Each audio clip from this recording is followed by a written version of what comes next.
Philippines.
What is up, everyone? Welcome to Mechs on Deck.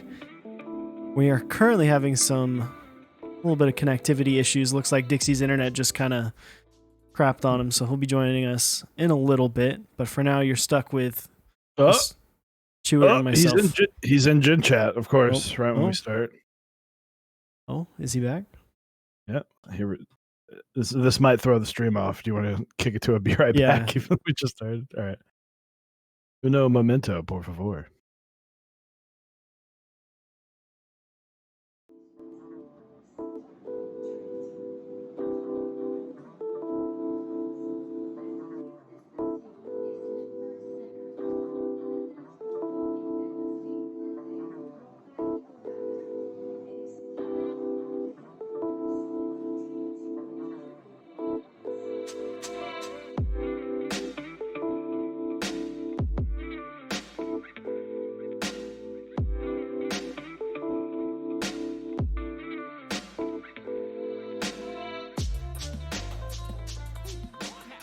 We are back, and Dixie is with us this time. Just needed a good dry run before we started. Absolutely. Absolutely. We've never done this before. It's our first time. Yeah. Never had Dixie on either. First time. How many times has it been? Is this fifth, fourth? If this is fifth, I need to send you the 5-timers club. Yeah, card. I think we talked about that last time. How the next time I would get it was a cigar jacket or something, right? Something really nice. The 5-timers club. Yeah. Now I just want to go back. I'm gonna look at this. 4 or 5. I'm pretty sure every time I've been on, my internet literally goes out right before we start. Every time. Yeah. It's the curse. I walked into the other room and my wife's just streaming on the Wi-Fi. Her computer worked, and I was like, literally, my computer's the only one that stopped working in the whole place. It's just like, nah, not today. It was funny because we were just chilling, hanging out for a little bit, and then all of a sudden, we were talking, and then Chewy was saying something, and then I said something, and then I looked over, and you just I was like, left. Yeah, you were frozen and then left. But either way, if y'all in chat are not familiar with who Dixie is or what he does, he's the owner and operator of DixieMech.com, designer of Bauer and a crap load of key sets at this point. Lots of stuff that he's had his hands in that runs over there on DixieMech. Does a lot for the community. But how have you been, man? It's been a while. very busy. It has been a while. Just staying busy. I feel like I haven't been around in the usual places like I used to be hanging out. I try to pop in random places, but it's been like working so much that it just doesn't happen as much. Yeah, for sure. That's kind of how it goes, though, right? Yeah. It's I funny. feel like you see most of the vendors of it slowly start disappearing just because they work so much. There's no time to. It's funny because I feel like the narrative at the beginning of the pandemic and like COVID starting was that like vendors were gonna have like a downtick and it was gonna be less busy, and then everything started and it was like explosion, and you're like just way busier. Like I know for a couple other vendors it's kind of the same thing. It's crazy kind of how that all happened.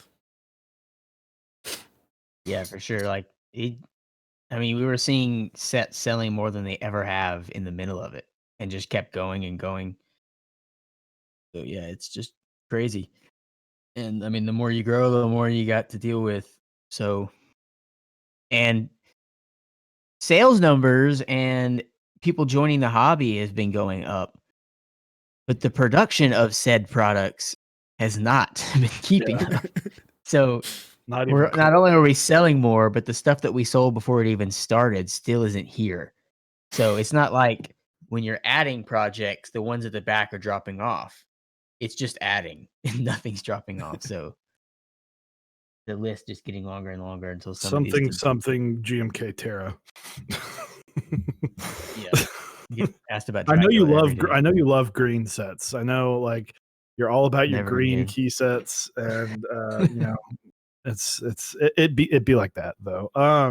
Guys, if you don't know who Dixie is, yeah, like I said, he's sponsored the channel. He's creator of GMK DualShock, GMK 8008, GMK Redline, GMK Redacted, the Bauer keyboard, as well as he's definitely had his hands in helping design and giving input on multiple other sets that I probably don't even know of certain ones he's helped with. He is the creator of Mech Madness. As well as one of the, and I'm not saying this as someone who's sponsored, so just keep your eyes off the stack of cash behind me and the yacht ticket. But I mean, he's one of the top vendors, and it's because he worked his way to the top, and on top of that, started at the right time. You know, we talked about the other day about if you want to be a vendor, if you want to be a content creator, if you want to do that, you should be starting right now because you should have started a long time ago. Oh yeah, it was a lot of luck just when it started. I didn't start to get here. I just started and it just happened, and I saw the opportunity. Like, oh, I could get there. Maybe I should do this. Yeah. So now it's like when new vendors come in, they're like, I got to get there now. So I'm glad I'm not starting now because it'd be hard. Yeah, there's a lot more pressure on new vendors right now too, because of like there is a standard, right? It's it's similar to how like keyboard streamers, right? The content creation side too, of like you have to have a nice camera and it has to look good in order to, you know, get there. With vendors, you got to have a nice website, you got to have everything look good together, and be a nice little presentation, which is interesting because it wasn't necessarily always like that. I mean, even like OG Novel Key site wasn't the prettiest site, but it was functional. You know, even I remember DixieMech, the first time I went to it was when you were running 9009 round 2 forever ago at this point. And it was like, it looked good, but it was still a very basic site. And now, like, you got all these. You got tabs, man. Yeah, you got functionality. Tabs. You got. Yeah, I got like the drop downs that have images. Well, it's nice when you have a backlog of things that you've done, right? And it's like, you know, it's hard to fill a site with nothing. Yeah, I remember when we first started, there was that thing where it's like, yeah, go to our channel. It's got 5 videos. Like, you can. It's like you almost have to start in the middle. Yeah, it's well, and that's, you know, we've talked about this before. If we didn't start on Twitch, we started on YouTube, so it was important to us. Well, one, I didn't want to stream, so there's I had to be convinced to stream, but it was nice being able to go, hey, here's our live content. Now go look at all the other stuff we've put work into. And I mean, it wasn't even until this year that we started streaming our weekly episode, which is weird to think about because it feels like we've been doing it forever, but it wasn't until 2020 that we were like, fine, you know what, let's just go ahead and do that extra stream a week. So yeah. Sure. But start in the middle. There's your best. Just wake up one day and be like 7 group by Zen and plan 4 ready to go. Yeah, I think I've said it most places when I'm asked about how I started is coming from graphic design. At the beginning, I just did it because I liked designing, and I basically made a brand that didn't do anything. I just did it. I just made the brand just to enjoy the process of making it. That's some Entertainment 720 stuff. Yeah, but like I made myself look more legit than I really was. And then I attempted to catch up with how legit I tried to make myself look in real life. Yeah, the fake it till you make it. Yeah. Yeah.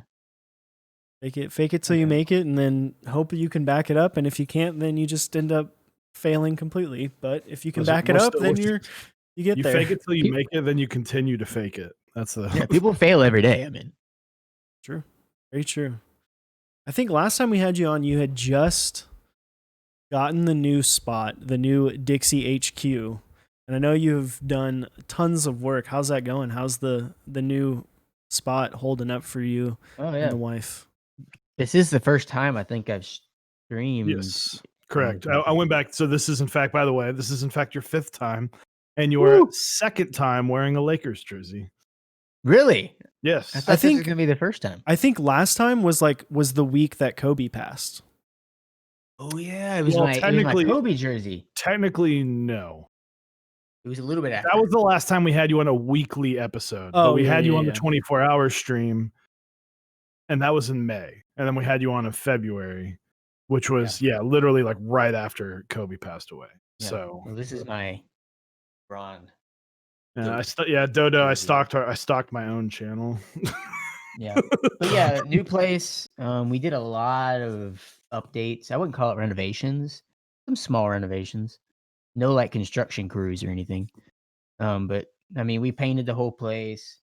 But I mean, it got to the point where it took us like a month or two after we had purchased it, and we still hadn't moved in because we were trying to get ready. Because like, if you move furniture in, it's done. Like it's a lot harder to do stuff when there's stuff everywhere. So eventually I was like, I can't do this out of my house anymore. We got to get in that place. And now there's like a bunch of doors that don't have handles on them just because once we got in here, I was like, I literally don't care anymore. It is what it is. And now I walk by him every day and I'm like, I'm not putting that handle on today. You see the handle just sitting in the package right next to it. You're just like, I'm like, tomorrow. I got in this room just fine today. Why do I need to do it now? Maybe they close that door. Like, did you leave any of the awesome murals that were all over the house? No, they're all gone. Dang. They're all gone. I mean, they're still technically there. We painted over a couple of them because it was wallpaper, and I was like, we got to get in that place. I'm not spending 5 weeks peeling wallpaper off. Oh, yeah. But yeah, it's really nice.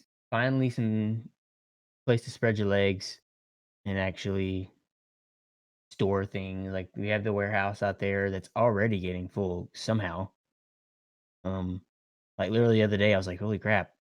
Are we even gonna be able to fit the incoming shipments in this thing?" Like, that's funny because that's exactly what happened to Novel Keys. Novel Keys went and I had talked to Mike about that.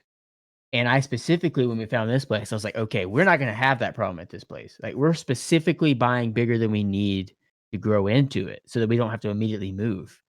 And now I'm looking out there like, dang, like, we have to do some Tetris in this warehouse to fit everything in here. Just hang some stuff from the ceilings. Yeah. So, but no, so, business obviously has been coming and going. So one thing I do want to ask, because I feel like you don't have as many in stock items. A lot of your stuff is group buy, or you do keep the in stock, but it's kind of a joke right now, honestly, with the keyboard hobby. If in stock items are not in stock items, it's first come, first serve, sell out in under 5 minutes. I think there was a time, this is not throwing shade, but I'm pretty sure I forgot what key set it was, but a key set went live and it was sold out before the Instagram post even went up. Oh, I only think I've been able to make an Instagram post about 1 or 2 ever. Yeah. Because like the moment I post it, people are messaging and I'm like trying to get to all these messages and then I go, oh yeah, I need to post on Instagram. Oh, it's out. Okay, never mind. So it's like, but I will remember the day where someone was like, yeah, I saw the Instagram post. It was literally sold out the second I clicked it. I was like, yeah, that's the hobby right now that we live in. Which I tell a lot of people, which a lot of newer people are the people who are the ones talking about it, because the people who are already in here already know, like, that's just how it goes. Yeah. Move on to the next one. But like a lot of people don't understand or didn't that those drops that have happened this year that didn't have very many, me and other vendors, we placed that order 10 months ago. Yeah. So 10 months ago, that seemed like it was going to be enough. But now that it's actually arrived, it was not enough. So all the sets that we have actually purchased, the amount of extras that we should, happened this year and will arrive next year. So we'll see if the community doubles again. It might happen again. So until GMK gets their production time back to 3 months, where the community can't double in the time of production. Yeah. Yeah. I was gonna say, it's one of those things people always talk about how they want more in stock things, right? Like in stock GMK sets, in stock keyboards. Well, that's like the main problem, right? Like in order for a company to order something that is in stock, they need to have a great evaluation of what the market is going to be when those products arrive. Keyboards, we have no clue, because it seems like every time we order something, order an amount of something, whether it's open or not. Like look at open keyboard buys, right? Like the NK65 round 1 sold like what 500-600 in last year. He ordered 800 and those sold out in like 2 minutes. 5 seconds. 5 seconds. That's probably the amount I would have ordered. That's what happened with DualShot. Like DualShot only sold, I think, 319 kits across all proxies in an unlimited month-long group buy. So we were like, okay, we'll buy it up to 500. I mean, that's reasonable. 40% or like more. So I was like, that's 200 extras on 319 selling over a month. That's got to be enough. On our website, there were over 1,000 people trying to get the extras. And I was like, how could I have ever predicted that there would be 3 times the amount of people who ordered in the entire group by combined trying to get the extras? Yeah. So it's and that's tough because I feel like where you put DualShot was great and not great at the same time, because you had the behemoth Olivia going against, and I mean, you guys talk, vendors talk. It'd be stupid for you guys to not talk. Why would you like October? To me, October is still just a anomaly. The fact that you were able to sell so much of Dracula and then Cafe hit 4 digits, and I forgot what. I know there was another set in there that did fantastic in October, and then November was the other anomaly, the other end of that. But I think a lot of it was revolving around the fact that the behemoth that was Olivia was on its way. And then Christmas is always going to be a bit more of a tough time because it's a tough sell. And it's also a tough sell to like your family and loved ones. Like, give me this. Cool. Like, so what are you going to unwrap on Christmas? It's like, don't worry about it. I'll just get print out a picture of it. That's what my mom used to do. Here it is. Here's the email. I did that one year. I got my wife these boots. I know it was when we were living together, and UPS like lost the shipment. And so I put a picture of the boots, and then I just wrote "fuck UPS," and she just opens it up and she goes, "Fuck ups." I was like, "Oh yeah, no, that's supposed to say fuck UPS." In my head, use it. Yeah, it's like it worked perfectly, but I also didn't want to put. I don't even know what the U stands for in UPS. I assume like United. But unethical. No. But no, it's DualShot just Osiris and I talked about DualShot for a long time, because I was like, I'm either going to get you Olivia or DualShot, whichever one you want. And we talked for a long time about which one do you think is going to like slap harder, which one's going to be better. And we were both kind of like, Olivia's great. It'll be easier to obtain Olivia secondhand because there's going to be so many kits. And it might be pricey, but there's going to be so many out there, and that people are buying sets of these just to flip. Whereas DualShot, we knew it wasn't going to put up the numbers that Olivia was. So Cyrus was like, yeah, let's do DualShot. And I think it worked out, honestly, because I'm excited to see that in person. And I think it's a fantastic looking set. I mean, yeah, I was pretty excited about it. Like, I knew that it was going to be a low number set. I just felt like it would. I didn't think that it was bad, but for some reason, I can look at a set and be like, that one's going to sell 2,000. Yeah. And then I can look at another one and be like, I really like that one, but that's a 500 set. Yeah. And I think But I also had a feeling that it was going to be the set that everyone regretted not joining. And that's what I thought when Chewy asked me. Granted, I didn't think the community would be where it is now in terms of numbers. And I wouldn't have expected the thousands of extras from Olivia to go out of stock in minutes, but that's a little scary. Yeah. That one's still like I thought it would at least be up. And one of those, I talked about this a lot with the Squid 60 buy I recently did, where I'm like, I want it to be big enough and enough space to where if you're sitting there hitting refresh quickly, you can get one. If you're paying attention to what time it is and you set your alarms and all that stuff, that you can get one. No, people still, and like, how many can you buy before you start having boxes sit on shelves?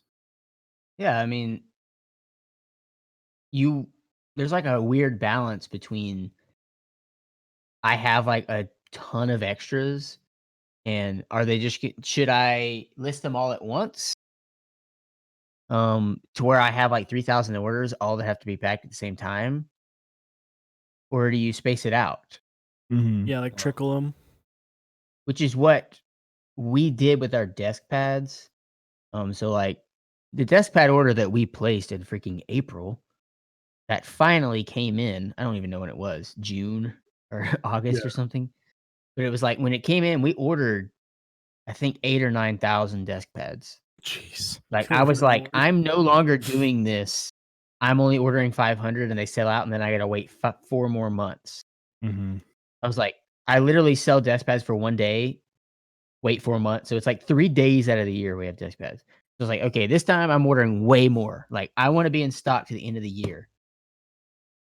And I was like, I want to finally have these in stock. But then I was like, if we list 8,000 desk pads at one time, you're going to be and they busy for a month. sell thousands of them on that first day, it's going to suck. I was like, so we came up with this system to release one design at a time. And we had like a schedule on our website. So it was like 2 times a week, a different design would drop. Which the only downside was anybody that wanted multiple had to pay separately or wait and hope that they stayed in stock. But we had a rule: if they're still in stock 14 days after they drop, we will put the rest of the stock on the site, and they are officially in stock. So I was like, maybe it will cater to that demand the second they drop, and after they drop 3 or 4 times, that instant demand will be fulfilled, and then they can sit in stock. Yeah. And we've done that for, I think, 2 or 3 months now, and we finally have every single design that we have finally stays in stock, and then now officially has everything in stock on the website to purchase except the Mecha mats. Those are the only ones that we're still doing drops, and they still sell out. But it's like we finally, after 2 months of dropping a design twice a week, finally got to where they would stop selling out. So it took that much work to finally keep it in stock. Yeah, to find the balance. I feel like that's And all being a vendor is, finding the balance without tanking your company off of. Yeah, and it's like a weird. Yeah, it's like obviously selling out is a great problem to have. Like, we just made all of our investment back in an instant. Who could be mad at that? But then there's the other side of it, in the marketing side, that anytime a new person finds you on Twitter or their friend recommends you, they go to your site. Well, I can't buy anything. Yeah. And it's like that is almost worse than it taking longer to get your investment back. So I wanted there to be stuff to buy. Like Keebnoob said, where he had someone looking for a desk mat, he was able to say, hey, look, go here. And they were actually there to purchase. Like, that's just mind blowing to me after 3 years that we're actually there. We always have things sitting there to buy. Like, yeah. Well, and it's like desk pads are something that's like cool, fun. You get that little, rush of getting something, but it's not a crazy, super high investment for you. Like you're able to purchase that. Whereas if it was like, if we were in the situation with Bowers and you're trying to do that with Bowers, that would be so much money that you would have to put forward. Yeah. I mean, I think at this point, 3 years in, we've grown a lot. I mean, it's not, capital is obviously a thing. I mean, you're going to put a lot of money into something. But for me, it's less about, oh, we don't have this money, we're going to go out of business. It's more of, if I'm putting this money up to stock something, if I have to wait 10 months to get it, that's a really long time to get your investment back. So if someone's like, you should be stocking a GMK set every month. So it's like, I have to place an order 10 months in a row to buy caps without a group buy. And then 10 months later, we can start there's a Keycap set in stock every month. But like, if I do that for 10 months, then we're actually out of business. It's like, and you literally I can't don't wait have a money year to get the money back. So desk pads have a much shorter turnaround time. So I'm fine with stocking 10,000 desk pads because I know I'm going to get it in 3 months. It's not 10 months. Yeah. So it's more about the timeline. Speaking of desk mats, not to mention, since it's gonna, we're talking about desk mats and Dixie. I don't even know. Did you even open yeah. it? Because it didn't look open. I got 2. So yours okay. had never been opened. So this, Dixie and I discussed today, for those who don't know, this is the Psycho Desk mat, will be sold on the Dixie website in November. I'll have a proper like announcement, but this week was kind of interesting because we had 2 different guests like kind of pseudo lined up, and we were talking, and then like one guest fell through, and then another guest was like, "I'm actually out of town." And I was like, "Oh crap!" It's Tuesday. I messaged Eric like late Monday night, or maybe I think it was late Monday night. It's like, hey, just so you know, like the whole thing that I take care of, I haven't taken care of. He's like, hey, we don't have a guest, and I'm like, okay, I was like, all right, like, this is tomorrow's problem. Let me think about it. And he's like, we'll talk about it tomorrow. I was like, sounds good. So I messaged but I hit up Dixie because there were some things that I can't talk about quite yet, but I was like, we try not to have, as much as I would love to have just like Dixie and Lang and I Am Me or You, and who's another frequent flyer. We've had someone on at least. Dixie, Lang, and I Am Me or You are the ones that have come on the most. The most, yeah. We've had a couple people on like twice. There are a lot 3 of times. Like, bring them all at once. We would love to do because Top Clack did like the vendor content creator table, whatever round table. We'd love to do that with some vendors. That would be fun. But we've had Teja on a couple times, at least 3 times. But I was like, I know we have some people coming on in like a few weeks, so I can't like I don't want to move.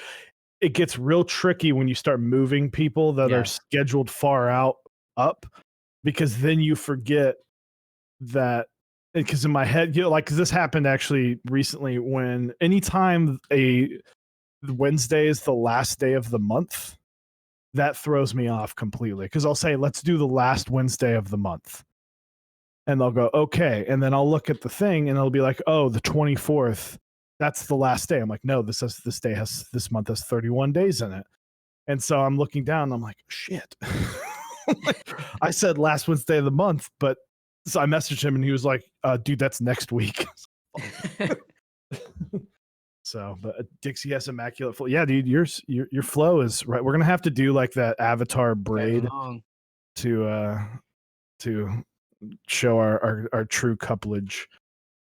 But yeah, with the Zyko Desk mat will go live next month. We'll have a more official announcement probably later this week, when I can take a deep breath after the kind of like toss around, because we got that and Clack Fancy to worry about. But one thing I do want to talk about is we recently saw Gmk Redline, which is coming out later this week as well.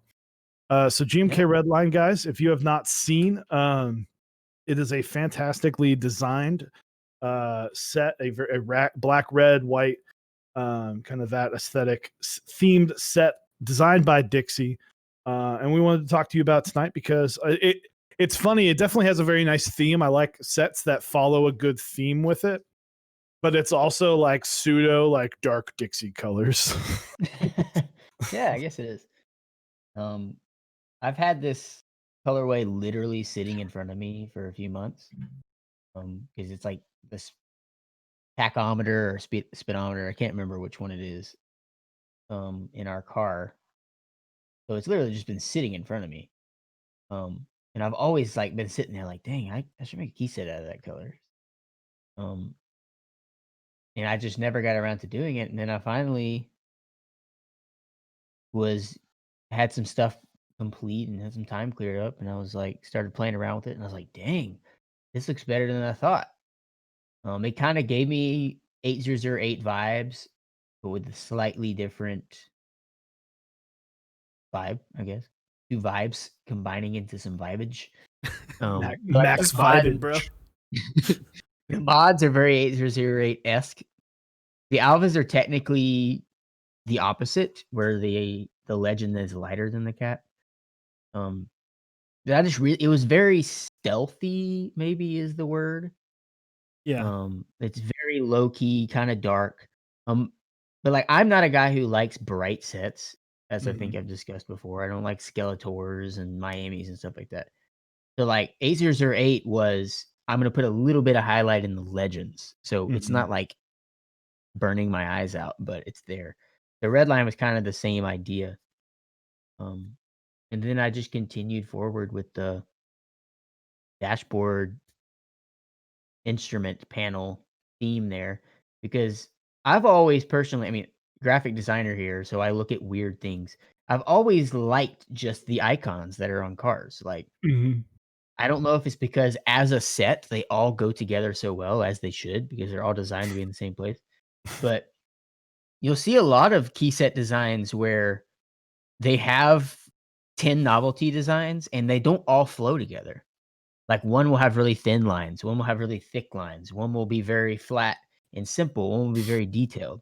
So like when you see a group of things that like those were made to be together, I was like, dang, this could be cool. They're like just simple enough to be double shot. Like this is gonna be sweet. Could be slightly cheesy, but that's okay. And then the name just kind of perfectly came. I mean, it's literally red, literally in your car. The red lines, when you red line your car, are right there. So it just seemed like a natural name for it.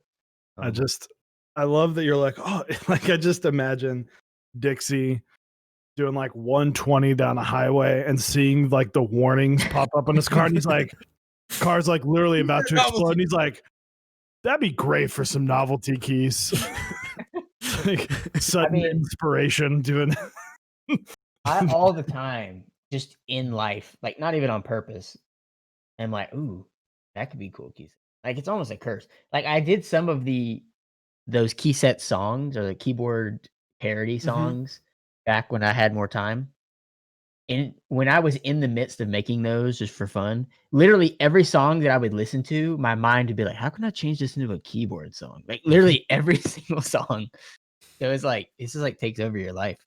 Um, yeah, I don't I mean, I guess there's not some huge backstory to Redline. I just really love the vibe of the color scheme and the very subtleness and dark and stealthy look to it, which I guess if we look back on my portfolio of sets, lots of them, almost all of them are like that. Yeah. Um, so I guess unintentionally it just falls in line with I guess a style that I do without realizing it. Yeah. I mean, Um, but it works. Like it looks clean, it looks good, you know. I mean, typically key sets all kind of derive from the same, or for the most part, there's only a couple different, styles, I guess, yeah, without looking at like hand or bite, but you have the Olivia, white, alpha, darker, mod, mid tone accent. Like that's kind of yeah. the same. Then you got the mono sets, but this kind of, and what you've done like with 8008 and then um, this is more of like that like Dolch vibe, where the alphas Yeah. and the mods are closer together, but they're both darker colors.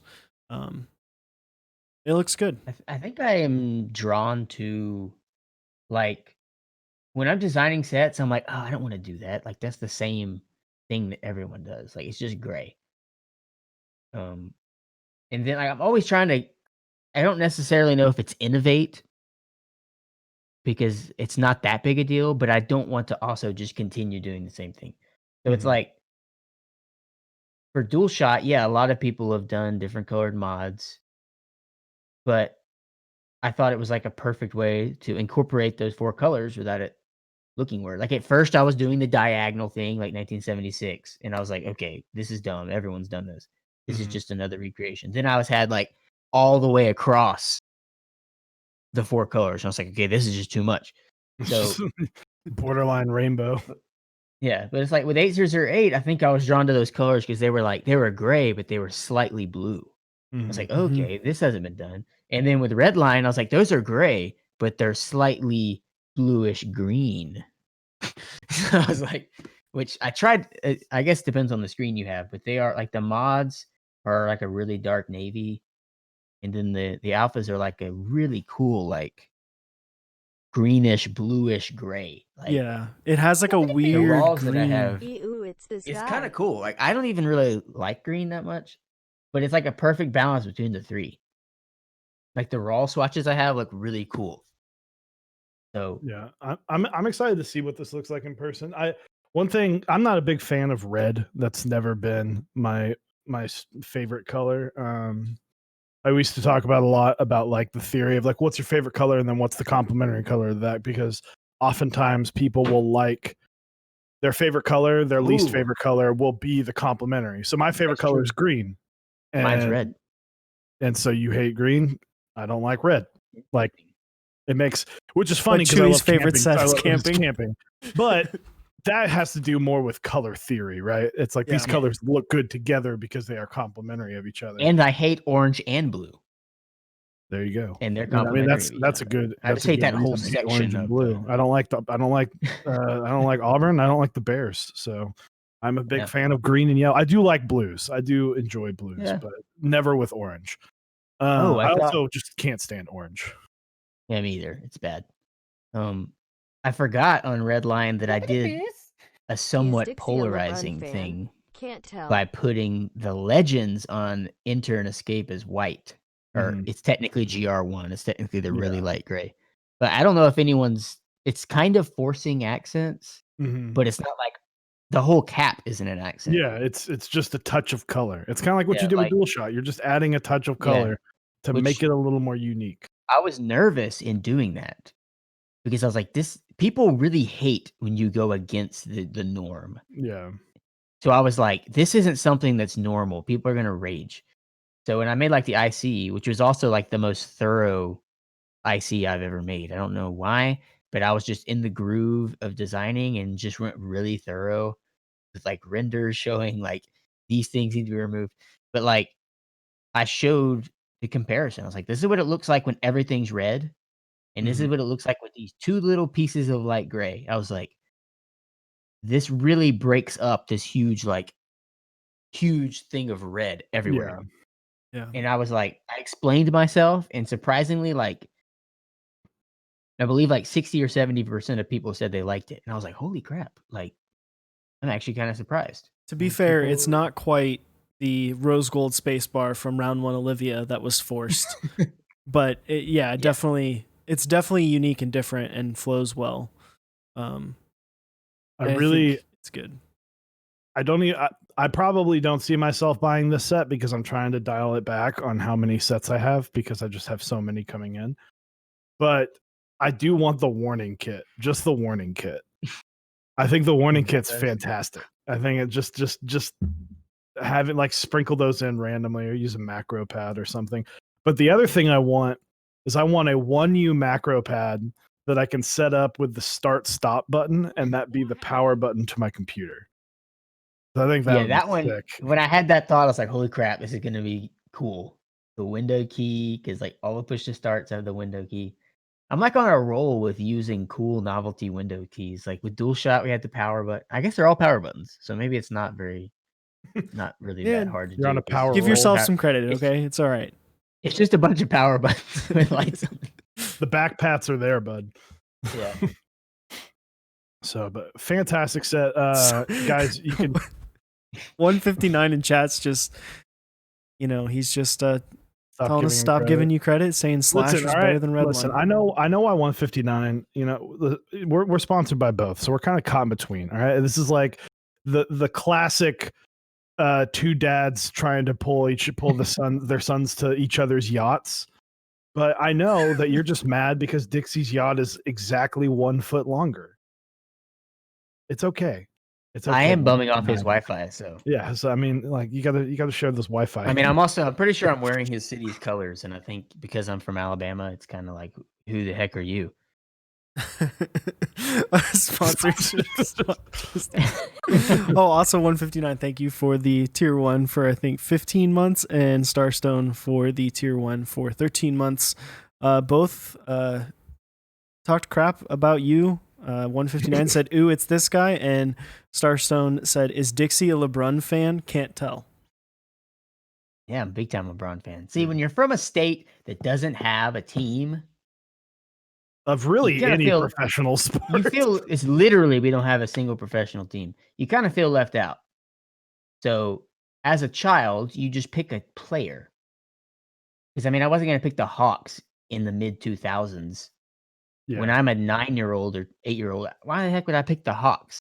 So I was like, well, I'm just gonna be a LeBron fan from his whole high school coverage and all that. I was like, this guy is the guy. So I just kind of followed him wherever he went. I guess you could call it a bandwagon, but I mean, I feel technically like it is, but like a bandwagon that's been going on for well, 20 yeah. I mean, years. It's not really a bandwagon is really. like I'm just gonna pick the team that's the best each year. It just happens that when LeBron gets on a team, they happen to become the best, one of the best teams. Yeah. But yeah, I like the guy. It's almost like he's good at basketball or something. Yeah, I mean, yeah, for sure. I mean, I've liked him his whole career. He's been fun to watch, so I've enjoyed it. Do they still actually have bandwagons in Alabama? That's Well, what see, I mean. Alabama It was is one of tough, the and biggest college bandwagon teams, so it I'm is. allowed. And True. This is you living in Alabama. It makes sense because you're at the state line. They ask you, are you an Auburn fan or a Bama fan? Like you can't be one or the other. So there's a little city called Rainbow City in Alabama, and a youngster named Brody Croyle graduated from high school there, and that's when I started watching Alabama football. And and I know you remember this. There was a Sports Illustrated, and it said Bama's back, and it had Brody Croyle throwing the football, and then they lost to Florida, Louisiana. I think, or Louisiana. It was Louisiana, and it was kind of like, oh, okay, Bama's back to being terrible. And then like 3 years later, they started tearing through the NCAA, and I remember like, yeah, I'm a Bama fan. I've been a Bama fan for like 5 years. Like, no, you're just a bandwagon fan. And then they won like, 3 out of 4 years, and I was like, I don't even like telling people I'm a Bama fan at this point because people just start. I'm pretty sure he was Shula, who was the coach before Nick Saban. Yeah, the quarterback that went between the two. It was Shula's recruit, so he really wasn't that good. So Saban's first year, we lost to like Louisiana Monroe, which is like the most embarrassing loss of all time. But it was Nick Saban, but he was playing with the entire team of Shula's players. Yeah. So it was well, then Nick Saban knew what to do. He was like, we're going to go recruit quarterbacks from Texas. Oh yeah, true. It was like Nick Saban's first year, he went 8-4 with Shula's recruits, and then from then on, I don't think he's ever had single-digit wins. So anyway, we said we wouldn't talk about football, but I'll take blame for that one. That's 100% my fault. Oklahoma's trash this year. Okay, we can move on. You know what? So you can't listen, all right, we got a red shirt freshman at quarterback. We have no number one receiver. You know what the real reason is? You lost Jalen. Okay. It's not because we lost Jalen. It's because we had no offseason to teach our players how to play defense. Because I thought you'd think OU would be good enough at football to recruit players that understand how to play football. Yeah, but the thing is they're just not good enough to understand how to play football. The thing is what you just talked about, right? We've got a new defensive coordinator. Last year was his first year. And this year is like, doesn't even really count as year 2. It's like year 1, part B, Yeah.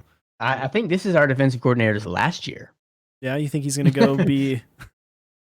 No, I think he should get fired. That's what I think. So, but moving on. Redline group buy starts here in just 2 days. And guys, this is a group buy. So you don't have to start the second it goes live. You don't have to buy, although you should. And if you decide to, go ahead and use that promo code MEXONDECK. Hit that mexondeck.dixiemech.com. You can hit !Dixie right now and just bookmark it. Boom. It's that easy. The Redline hitting the group buy phase here in 2 days. I want to talk about, before we get to the big topic, I want to talk about you had a stressful moment about 6 weeks ago. You were going to run GMK White Wolf, I believe was the name of it. And now, obviously, I know you can't say every single detail of what happened, but one, we got SA dual shot out of that, and I'm stoked. I got in on that. I'm very excited for that set to come. But I want just kind of walk us through what happened as much as you can give us, because that was something that I feel like White Wolf, people were like, okay, yeah, we're gonna get on White Wolf, and then it disappeared, and then it's like everyone forgot that White Wolf existed. Yep. I guess I'll start by saying at this point where we're past it, it was probably what should have happened. It was definitely what should have happened. Because I guess as we grow, we need to be way more strict. We as in us, we as in the hobby, we need to start taking IP more seriously. Not that we didn't in this one. Because from the moment that I talked with the designer, that was literally my first question.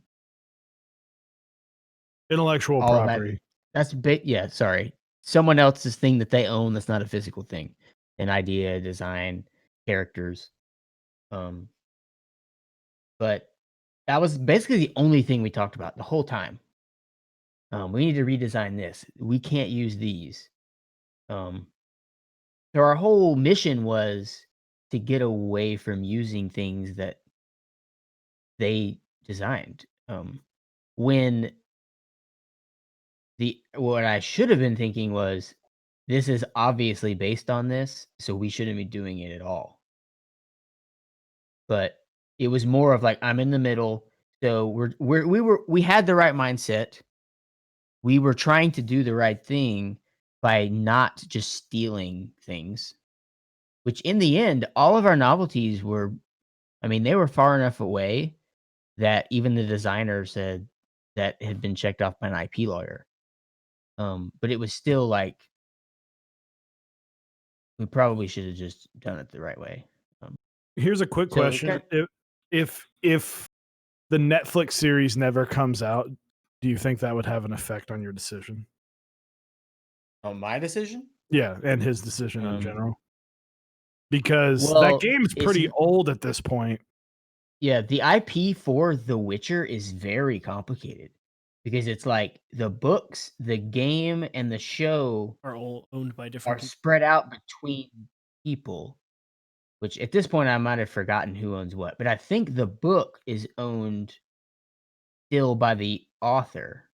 And like even the graphic novels, I think, like it's all been split up. So it was like the set, I think, was technically based off of the books. But I don't know. It got so complicated, which another reason why we probably should just say like, okay, this is too risky. But like I said, blessing in disguise, and really made me take a step back and go, okay, I just need to even stop considering any sets that are just blatantly like, I like this thing, I'm gonna make a thing based off of it. Not like, oh, I like this movie and this poster has a nice color scheme. Okay, I'm gonna use that color scheme. But it's straight up like, I like Mickey Mouse. This cap's gonna have Mickey Mouse circle with ears on it. Like, so it kind of made me take a step back and really decide, like, okay, I don't need Although to Mickey be messing with Mouse this is about anymore. to be public domain. Just saying. That's true. It's called dibs. Dibs. See that? Dibs right here. Yeah, dibs No, right here, but- Max on deck. Hey, I'm pretty sure dibs hold up in a court of law. Oh yeah, 100%. Hey, you know what? Sometimes they can, you know.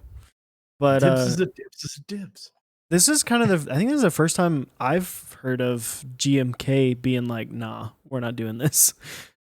That was confusing and very frustrating in the moment because they've definitely run sets that are way more blatantly stealing things Yeah. than that one was.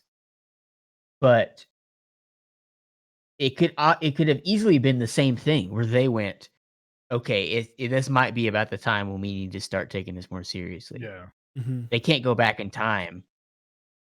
So, but in the moment, I was annoyed because it was like under a week before we were supposed to go live. It was announced that we were going live, and then it's not. And I'm like, okay, what am I going to do? I remember chatting with you about it because I was like, hey, like what are your plans? Like what, are you gonna like? I was kind of like, are you gonna whip something up in literally like 2 days? Because that would be amazing. Just call it GMK 48 hours. Yeah, but Like in the moment, I was annoyed, but then like because I had to figure out what to do, I couldn't dwell on it. Mm-hmm. Yeah. So I kind of just had to immediately be like, okay, it happened. Cool. Time to move on and figure out what we're gonna do. Yeah. Was SA DualShot already kind of like lined up and kind of somewhat ready to go, or in the plans, or was that just kind of like, oh shit? A little bit of both. Yeah. It was Like it had been panic pushed up. It had been talked about, but it wasn't like SA DualShot was already scheduled for January, and I moved it up. It was like, here's a design that works. A lot of people liked it better than GMK just because of the classic look, and it's I don't know how to. There's less back end design work when you're using stock colors. Right. Yeah. Less like work to verify and order chips, and it's very much like we're just gonna send the GMK caps and they're just gonna match them. So it's like, Yeah. I don't know how to explain it, but it was like I wasn't starting from scratch. Mm-hmm. I was starting with a foundation already there, so I could create something that still was a final product and not a halfway done product in a shorter amount of time. Yeah. Which I didn't get to do it the full way. I didn't get to IC it. I didn't get to take feedback. I didn't get to market it literally in any way. But I basically just had to sit there and go, let me imagine my IC. Now, let me imagine what the answers will be. And I even saw people say, "Why did you do the accent kit in GMK? Oh my gosh, like I it's love so much honestly better." the reason I got it was because of the accent kit. So The second I saw that, I was like, I messaged Osiris and I was like, dude, I'm getting this because that accent kit is fucking lit. yeah, so I think it worked out so that, but obviously I didn't get to do SA DualShot to the full extent that I would have liked to. But yeah, for sure, Geist Machine helped me out a lot on that one because ABEC was either retired or taking a break or going to school. I think he was going to school. He couldn't do the renders. And it was like no one else has SA cap models. Boy, howdy. So I was like, I don't have time to create my own from scratch. Yeah. And it was like JanGlad had them, but it was the ones that we made in like 2017. And he was like, okay, these are really bad for today's standards. So then I was like, oh, this Geist Machine. And then he helped me out a lot. And obviously we got to have a bunch of sweet renders on his board. Dude, his board looks so cool. He was kind of the featured board of SA DualShot. So, I mean, you put the work in, why not, right? Yeah. So, so and Sebas asked, by the way, what happened to GMK Moomin? Moomin, they went through the proper channels. They got like the okay to run that set. Like they did that by getting the copyright. Yeah, well, it's still they're still working on it. It's not they're done yet. Not 100% done, but they didn't put it up and go, this is 100% happening, here's the date. Yeah. We have seen other companies do that and then have to backtrack. Yeah, it's probably better to get it all handled before you know it's actually possible, not put it out and then just. And the thing is too, you're not going to get sued for saying I would love to create this set. You're going to get sued when you start taking money for it.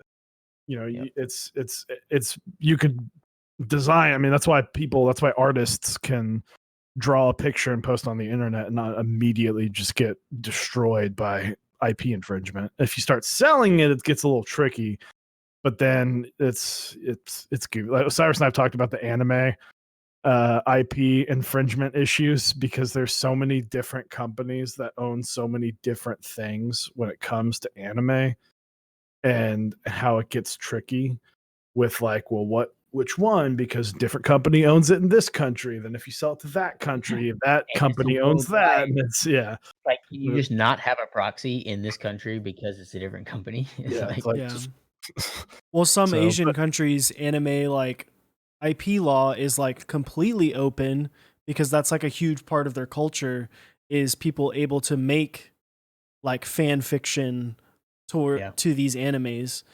And so it's just like it's like real weird because it's like, are you gonna get mad at Funimation or Toei about? Are they gonna come after you? There's basically no answer. Yeah, yeah, It's all we don't know until depends it on the actually happens. we don't know until we start company getting that owns letters. it, how much they care, how far your specific creation is from the original. Like there were what is the name of the claws statues, the little like Mickey Mouse with like skeleton, and so like that is very obvious to me that it was based on Mickey Mouse. Yeah, But it's changed enough, and it's almost like it's I guess it's technically art, even though they're selling everything. But it's like Yeah. it's all just there's so many variables. I think it's like we're in a weirdly, I don't know if it's dangerous, but unfortunate place in the community where we're running so many sets every month, and there's so many ideas that people have set. The standards just keep going up. Not standards, but like when you just run a set that's like, this is gray, and that's all it is. It's just gray. It's like it doesn't excite anyone yeah. as much as like this is gray based on the skyline from Fast and Furious. So it's like, okay, now I want it. So it's We're like in, sold. But Which it's is like because it's like because it seems like sets need an inspiration from something people like. It's like only the popular ones are the ones taking the IP. So it's like a weird predicament. Which is funny because that is fundamentally why trademark and IP is a thing, because it's like, oh, no one would care about White Wolf if it was, or well, people might still care, but in this situation, Not maybe as much. no one would care about White Wolf if it was just gray on lighter gray. You know, if it was GMK gray on lighter gray. But the infusion of the Witcher makes people more excited about it because they have the sentimental attachment to the books, the games, the Netflix show. So it's I just want to come out with GMK IP infringement, and it's just a bunch of one use of ripped off logos from Facebook logos, Nike logos, Twitter, Apple Nike, logos. just every single like- logo you can think of, and just be like, bring it all on, buddy. So it's like, which direction are we going to go? Are we going to go we need to stop using these inspirations and go back to this is a nice colorway? Like, I don't ever even use novelties. I think Redline's the first set I ever designed personally that had novelties. Mm-hmm. Like actual, not like text novelties. Yeah. Every set I've ever done had text novelties. And like Redacted, I guess, was all novelties. But like Dual Shot was just words. Like I've never spent the time to design icons because I don't use them personally. Well, that and with like PlayStation, like what do you design that's not borderline? What do you put Dual on Shot, there that's not borderline IP infringement of the controller? Dual Shot was never meant to be like, I want to put the XO circle and triangle on there. And it was more like, oh, that old school, those 5 colors together just bring back the feels when you see those colors together. Yeah. Like, because like me, I like sets for the colors because I don't even use the novelties. Like I would have bought White Wolf just because of the grays. Like I just love gray sets. It's like you either have to license every single set, and every set takes 12 months to even get going because you're negotiating every single set. That could be where we're headed, though. Because so I feel like we're gonna have to go one or the other, or both. I guess technically you could go both. But it's like the expectation that every set needs to have an attachment to something that someone else made. Yeah. Like I almost ran Redline without novelties, even though there is no IP. It's just car icons. It's on every car that's ever existed. Because I was like, I don't want to use novelties. I don't need a theme. I just really like these colors together. And then I was like, I can't make everything based on only what I like. Obviously, it starts with creating something because of what I like. Like I don't use 40s kits. I don't use numpads, but that doesn't mean I don't include a numpad kit. Yeah. So yeah. But so outside of all of that, I think Janky Render was the first one to ask about it. You've got some cool news. Some cool news that to hype this up. You may have released a board that may or may not be a pretty solid board. It's all right. It's pretty good. It's pretty decent. The Bower got, for those who don't know, I don't remember exactly where the Bower finished. Oh, it's right there. Oh, look, it's right there. Oh, look. Oh no, another one just happens to be floating. This one's got nipples. I love it.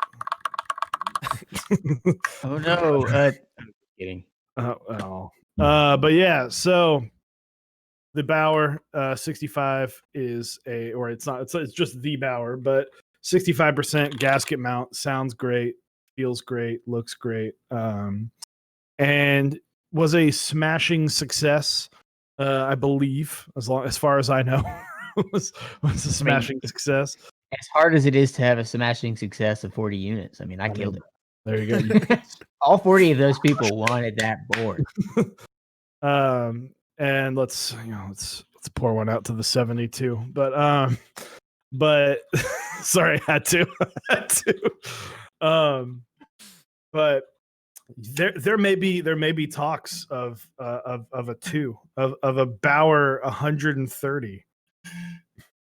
Oh God, 5 times 2. Not actually. It's just Bower 2. 100. It's well, you could have your Bower 1 and your Bower 2 on top of each other, and it's 160. Or it's 130%. That's definitely how it works. Yes, 100%. Don't look it up. Just trust me. Yeah. So we teased. I don't even know how many months it's been. The year's been flying, but we posted our announcement showing all the design changes of Bower 2, all the upgrades and changes we made from just the things that I saw that weren't good enough, in my opinion. Just I would call them flaws, but it's not like it doesn't function. But so I made that post, and that's kind of all I've released. So I thought it would be fun to announce when Bower 2 is happening here on the stream for these special people that are watching. Which, because this was more last minute, the stream itself, I don't really have an official let's go to this webpage showing all this information. I just was planning on announcing it soon, and this was a really good opportunity, I thought. So Bower 2, I don't have all the information. I'm still going to leave a little bit out just to keep y'all coming back. Joey, stop doing that. It sounds terrible. But Bower 2 will be a raffle only. No first come, first serve this time, because that failed miserably. Pour one out for the 72. So we're going to be using Koi's raffle system, which you may have seen Keycap use. Just because I've been talking to him a lot. It seems like the best, fairest, and most efficient way to do this. I hate Google Forms. It's so much manual work. So we're going to be using his system, just something familiar, something really great. He put a lot of work into it. And the raffle will take place on October 28th. So I'm pretty sure that's exactly 2 weeks from today. Yep. So very excited about that. I think the price. You want to know the price? Can't tell you. Won't tell you. You're gonna have to wait. Don't even tell them the price until you send them the invoice. You won't even. You just have to really. We want people that really want it, no matter the price. We're gonna have 2 variants. I'm not gonna tell you those either, but I'm gonna tell you there's 2. And the thing I will tell you is that it's 2 that no one has seen in a render before. Ooh. So we have not teased the colors. Usually when I'm teasing colors, it's the color I'm going to do, but I haven't done that. Actually, maybe I have. Yeah, maybe I have without doing it on purpose. No. So I think there is one image out there of one of the colorways. But yeah, we're going to have 2 colorways, and something that's a little different than the way most people do it is I'm going to have a limited number of each colorway. it's not going to be like the whatever. There's a total number and whatever anyone picks, we just do it. Just to keep things simple, because now that I've been through one, I'm trying to keep it as efficient as possible. So instead of 4 colorways, we're going down to 2, and there's going to be a specific number of each color, same number of each, but it's once these run out, it's only these left, kind of thing. Yeah. So I think his raffle system lets you pick your preference. So if you only want one, you only fill in one. If you want one over the other, so yeah. There you go. Are you releasing how many you're making this time around? I'm trying to decide if I should. I think that's the only information anyone's ever cared about. We'll keep it simple then. Are you making more than last time? No, we're actually making 10 this time. Ooh. Only 5 of each color. $40,000 boards, guys. I guess I think I should say it. There you go. Because I think that's what everyone's been asking for a Say really it long here time. And then never tell anyone ever again. They have to find the VOD. They have to find the VOD. Into our 19 minutes into we just go in and we just like delete every clip every single day that someone clips it. Yeah, so last time we did 40 total, 20 first come first serve, 20 raffle. This time we're doing over 300. Oh wow. Oh. That is, guys, confirmed. That's more than 40. Good Lord, that's a lot. That's a lot. Yeah, so because we did the first round, the whole point of the first round was to test the entire supply chain. Yeah. I didn't want to do that with 300 because if something screwed up, it was going to suck. Yeah, 100%. And I'm really glad I did that because there were parts of the supply chain that sucked. Like, we're not doing Cerakote this time because it's a manual by hand process, and it was a guy. I mean, it was a guy who was his own entrepreneur local to us. He wasn't a huge business. So it was taking forever. The units weren't up to our standards. I kept having to redo them. We had to QC 3 times. So I had to QC them when they were raw. Then I had to divide them up, take it to them, QC them when they got back, screw them all together. Like, so we've really spent a lot of time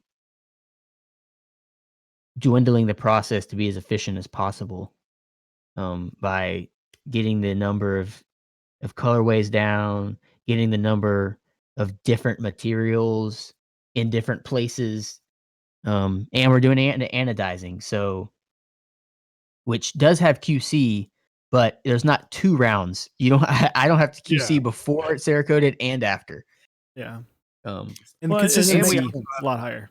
We also have a bigger area, which was a huge part. We were doing it in our living room last time, and our entire house had bowers all over the floor, and you couldn't even walk.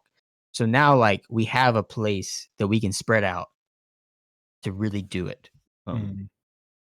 Tommy Hong asks, what made you go with Cerakote for round 1?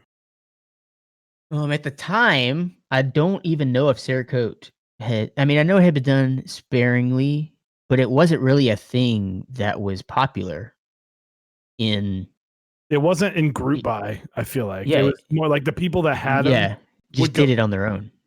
Yeah, except for the M0110. Yeah, which we saw how that worked which ran a year before, and no one had ever seen it before. So it was that. In all the research I did, Cerakote is very durable, which I have since found out specific colors are more durable than other colors, depending on the finish. And also the colors that you can pull off without it having to be metallic. I really liked that solid, I guess, paint look. Yep. It's not shiny. It is not matte, but there's no glisten of the metal. So that Robin's Egg blue, that Modern Dolce colorway, I couldn't have pulled that off exactly how it looked in anodizing. Maybe in the E-coat, but that has a whole nother issue of QC and stuff. So, and the number one reason for doing Cerakote is I had the place local to me, 30 minutes away. So to me, I was like, all the QC is taking place locally. I can literally drive there. And I can oversee it. It's not on the other side of the world, and I can't see it till it gets here, and then it's too late. So the whole point was to diminish QC problems when in the end, it actually ended up creating more. Yeah. But that's why we did such a small number, was so that if that did happen, we weren't completely screwed. Like, it still took forever with only 40 units. Like, I think I spent at least maybe an hour and a half, maybe 2 hours total per board. Like, me having to touch it and handle it and pack it and QC it. Like, it was just like, this is an insane amount of work. And on Bower 1, like, we weren't even making profit because we had spent a year designing it. We were buying such low numbers. Like, we had to buy a lot of stuff in bulk.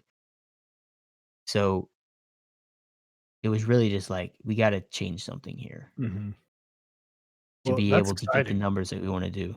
That's exciting. I like that you've limited the numbers because honestly, to me, it's kind of like be happy with the colors, and if you don't, you can go get that changed. Just look at like kind of Yeah. what a couple of the guys in our kind of our local server were just like, let's just look up the best gun Cerakote place Yeah. and just ask them, hey, will you do this? And what do you know? Now Osiris and I have really cool looking Bakas because we just went and got them changed. And I know my wife's been talking about wanting to get her Bower Cerakoted because she's not the biggest fan of the gray. She likes rainbow. Yeah. So we've been trying to like figure out a good way to get, you know, kind of a rainbow or a brighter color to it. And then on top of that, when you Cerakote something, it kind of becomes yours. Like Yep, very unique. I can tell you right now, no one has another OD green Baka 60. Yep. And if they did, Osiris would have some words. Yeah, it would be a little bit weird. It's like, I've always said that I never wanted the Bower to be like, I'm going to make 40 units and never do it again. So that it's like this special rarity. Like, I always wanted every person that wanted one to get one. The only limitation was to making sure that we could actually deliver a good product and it not take 3 years to deliver it. So it's like, I plan on continuing to run them. So in my eyes, it was, if I can get each round to take less time, then the next one can just be other colors. So it's like, I don't need to run 6 colors every time. And like you said, if you don't like it, you can just get it remade. I mean, yeah. or refinished. We're years out from this, but do you ever see the Bower being something you would do in stock? Or at least attempt to? Yes. That is definitely in my mind to happen. Here's another question. Does the Bower come with a Mecha bag? It could. It could. I've had the thought. It's not a yes. It's not a no. It's a maybe so. I haven't actually come to a decision on that, but it's definitely, they're sitting right next to each other. So it's like, see, I think Tommy Hong has it right. You make the custom Bower bag that you as an add-on. But that was my thought. That's what I think you should do, because I know Cyrus will agree with me on this. One of the best unboxing experiences was the Bower box, of opening it up, having the card. You're a designer. I get that. You want to have every aspect of it. You had the workbook, and when you put it in a bag, because we talked about this a long time ago, bags are great because you're getting something that you can use and you can throw in your backpack, you can beat up, you can throw down the stairs if you, for whatever reason, need to. But it's not much of like this cool like opening up. It's over. It's just, hey, it's there. Like we did an Iron 165 unboxing, a little video just on my phone, and Eric was just like, "Oh, sweet!" But I mean, there's no build up. Box, yeah. At least you get the bag. Yeah, I'm definitely on team unboxing. Like, I'm the guy that when I'm opening my iPhone, I like clean my hands beforehand. I perfectly unpeel the plastic wrap how they designed it to be unpeeled. I just appreciate all the work that went into those things that most people just go like, "Oh, box." So I wouldn't want to lose that by replacing it with a bag. I don't know if I'll never want to run a board where the packaging is a bag. Yeah. Because of what you said. It's just kind of like, but I do think it's cool to have as an add-on. So it's definitely been a thought.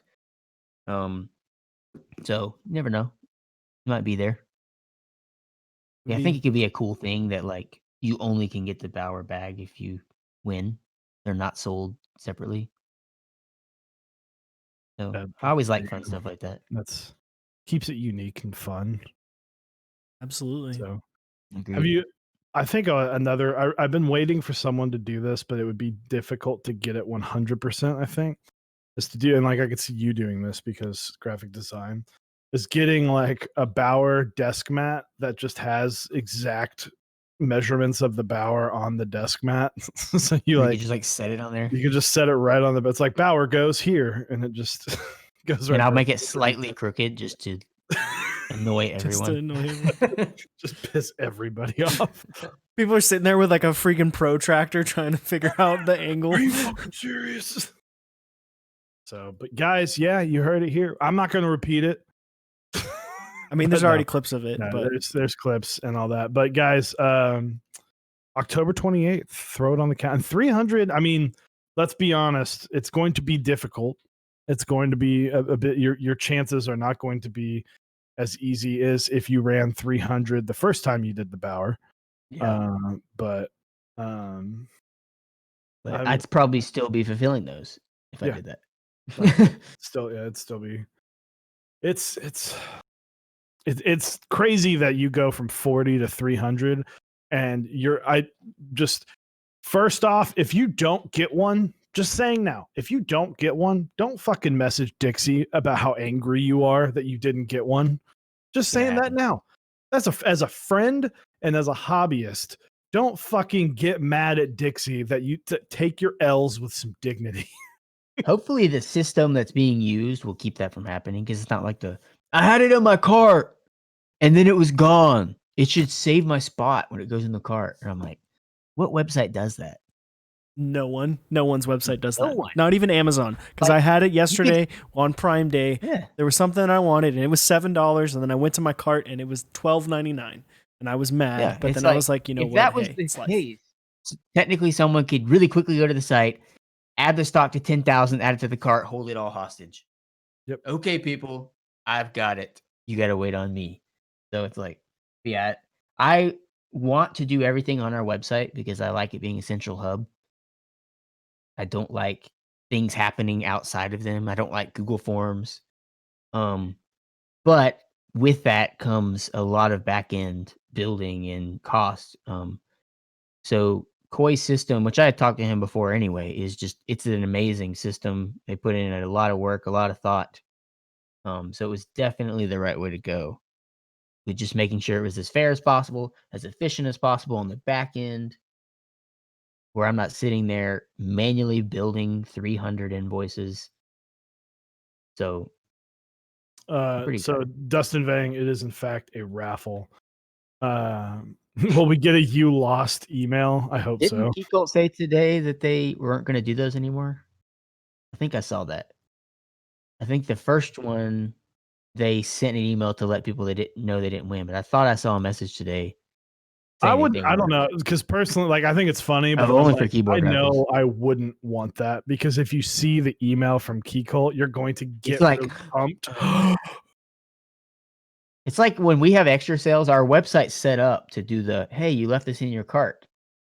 And it happens 24 hours after you leave it in your cart. So every single time people are coming to our site to buy extras, 24 hours after they didn't get them, it goes, hey, you left this in your cart.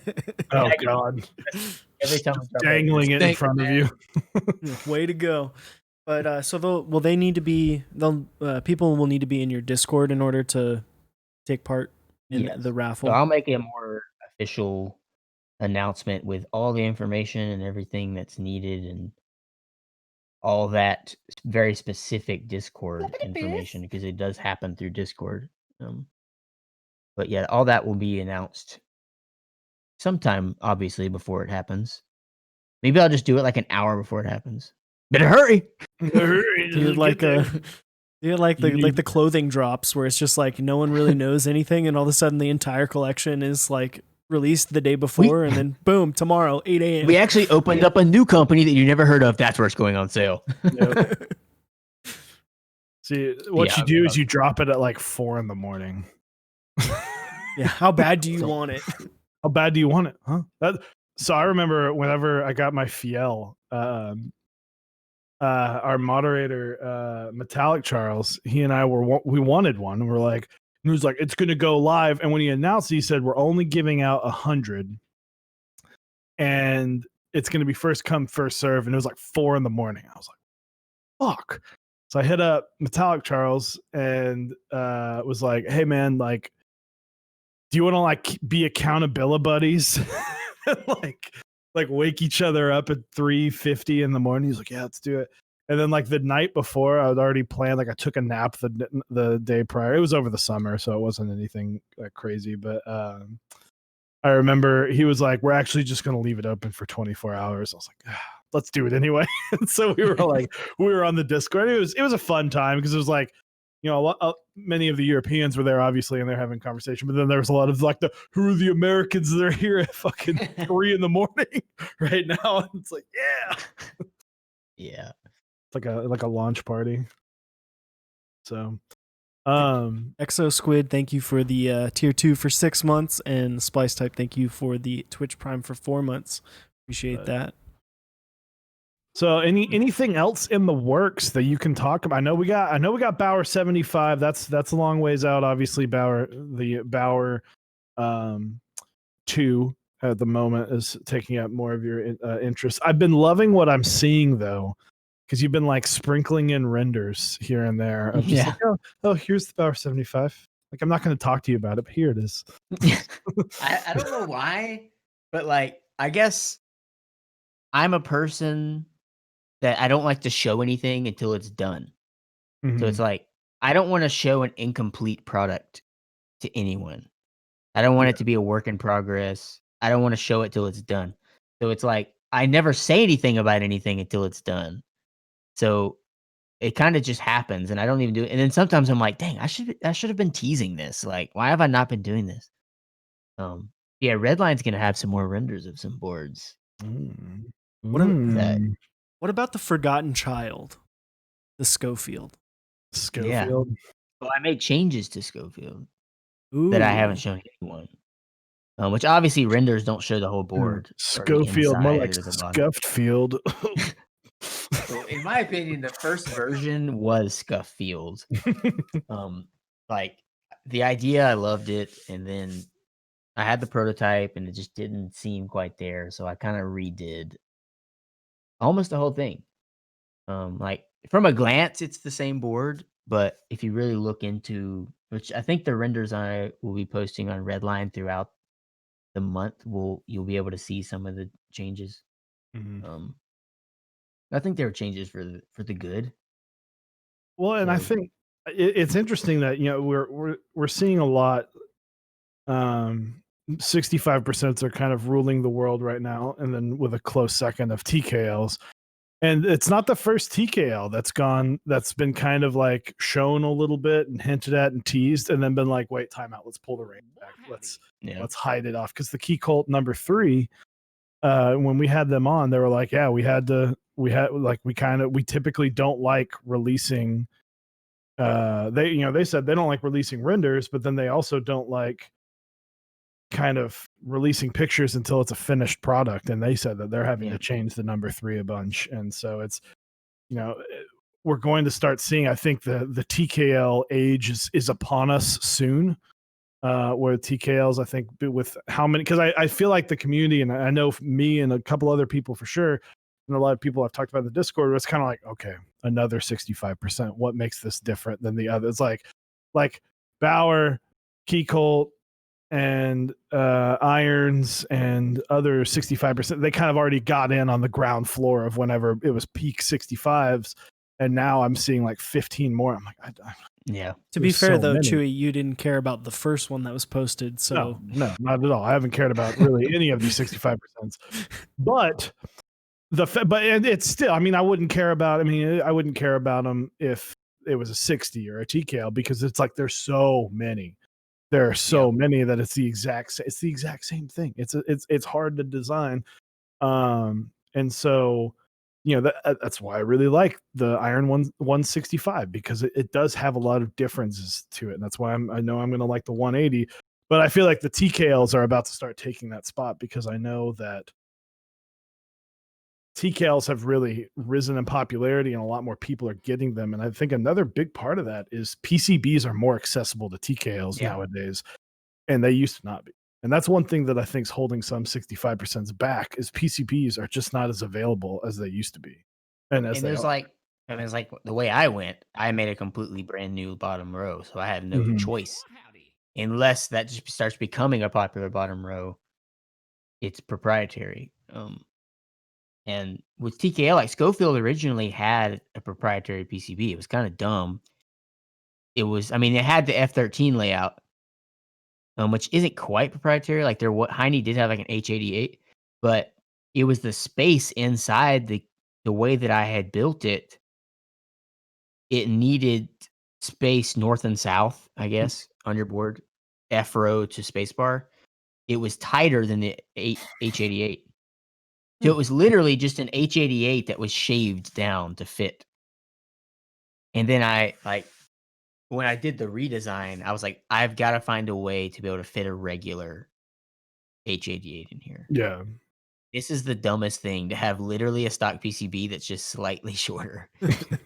I mean, the board was gonna come with a fixed layout PCB, because that's how I like it, or like it's fixed layout besides caps lock and backspace. Just because I don't like cheese, so I want it to be as the least amount of holes as possible. Mm-hmm. But it was gonna be, now I have redesigned it to fit a regular H88. So you can just buy another one and it fit in there, which was a huge, I didn't even think it was gonna be possible. That's why I did it. I was like, this is the only way. If I want the design to look how it looks and have the mounting that I want it, this is all that it can. I have to do this. So once I figured it out, I was like, holy crap, I can do this. Like, this is amazing. Yeah. And then I had to update it to Bauer 2's new mounting style. So I wasn't gonna, because these other boards just have never happened, I wasn't gonna release Bauer X with the old Bauer mounting. So technically Bauer X has become Bauer 2X before, because it's Bauer 2 just bigger. It's not Bauer 1 but bigger. It's Bauer 2 bigger. So, which is, it's mainly just, there's only so many hours in the day. I would love to have already released all these boards and have one a month, but there's so many projects happening at once that some things just get pushed. And I think I've said it to somebody. They're like, why are you doing Bauer a second time before you do Bauer X or Schofield? And I would basically it's as simple as Bauer already existed and has been proven to work. Yeah. So there's less time needed to move it to a second one. Bauer X, I still need to make sure that the new mounting system works. Schofield, I've completely redone.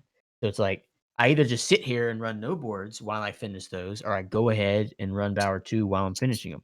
It's the exact same thing as what you were talking about earlier with running SA dual shot, right? You already had it, you make small changes, you get everything set up, and it's somewhat ready to go. You got a couple things to figure out, but for the most part, you're pretty set on getting it to run. I'm excited. Bauer, I love my Bauer. Yeah. Between that and my Iron, it's those are the only two boards I use right now. So, and it's really more of, am I in the mood for tactiles? Am I in the mood for linears? Yeah. So, I'm excited to see how the 2 turns out. I'm sure it's going to be even better. Can't wait to feel it. I think it's going to be better.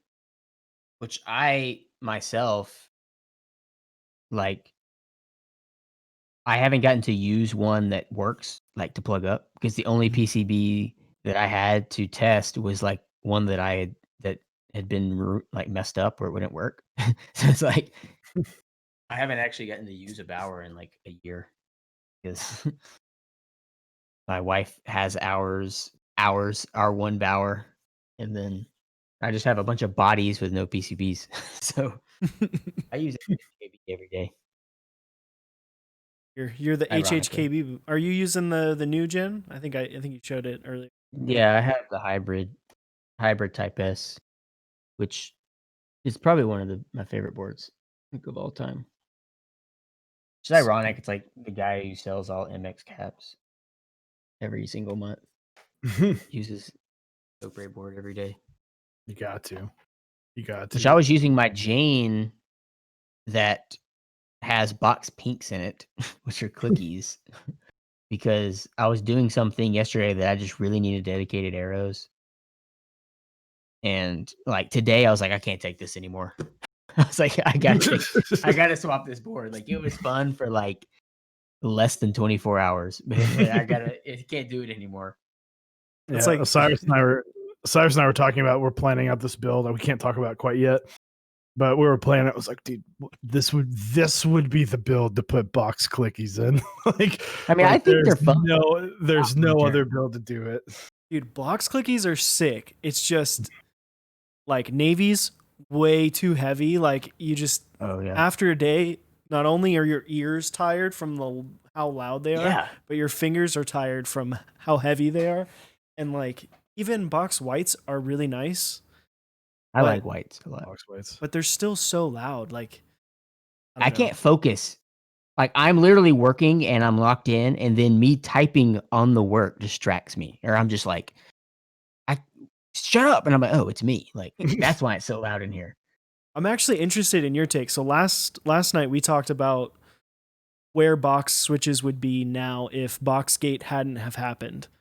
Do you think box clickies will ever make a comeback? I don't know. I mean, I feel like with all things like that, eventually, with enough new people coming in to where a certain percentage of people who are in the market don't even know that it happened, it will. But it definitely took a toll because, one, if you can't really buy them aftermarket at all. There's no way to prove or trust that person. And I don't even know, which I don't want to like say information that's going to ruin a market, but I swear that I've seen that some box switches in certain colors possibly are still doing it. I don't know if that's just no one can confirm that they're old ones and new ones, but just even that uncertainty, when people just say that in a channel, immediately someone's like, okay, I'm not doing that anymore. That's all it is. That's all you need. Yeah. So I like the whites and the pink. I got the pinks because I'm pretty sure they were completely new after that had already happened. It's circle, right? It's the circle, not the actual box. I can't remember. But I don't know. I'll explain the box. Someone's asking Boxgate. Basically, box switches, when they first came out, they got really, really big in like spring, early summer of 2018. They were literally impossible to get. You had to be on Novel Key's website the second they went up in order to get them. The switches were made to spec for a larger manufacturer that was producing OEM keyboards, and they were produced to the spec of their keycaps, which didn't match the spec of GMK or SA, whether it's Max Key, SP, and they were too big, and they were cracking caps, and it was a big deal. And then they had to remake a whole bunch of switches. So, yeah, it was really unfortunate, that whole thing. Like no one technically did anything wrong. It was like, it's not like they were being made out of spec. It was just kind of like, it was just, or like, they were just not doing the QC. It was just kind of like, I guess you never think about that. Like, why would another keycap be slightly bigger? Yeah. Well, it's like people had been hearing about it. You literally could hear them crack, and you just thought that was just part of it. There were a lot of people, and that it was months before when people started hearing the little cracks. I remember watching streams where people would hear it, you could hear it go, and I was like, "That's loud." Okay. And then it was probably 2-3 months before people were like, "Hey, what the fuck?" I think I remember the video that really sparked it on Reddit, where it was like a guy who turned his board over and just all the caps fell off. Yeah. And he was typing and they were just popping off like springs. And it was just like, oh.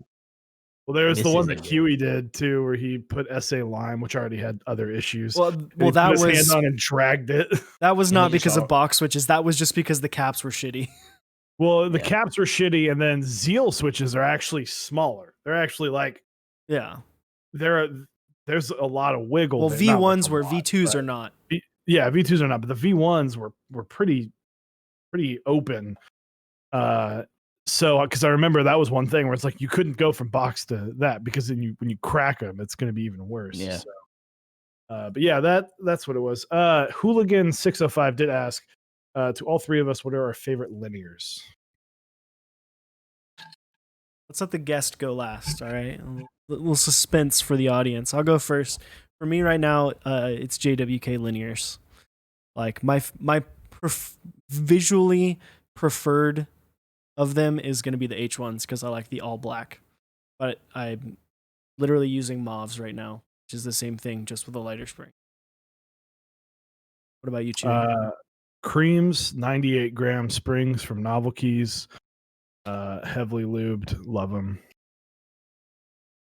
My answer is going to be a little annoying and biased, but technically, I haven't tried the officials in an actual board completely, but I would say 8008 inks because I basically made them to become my favorite switch.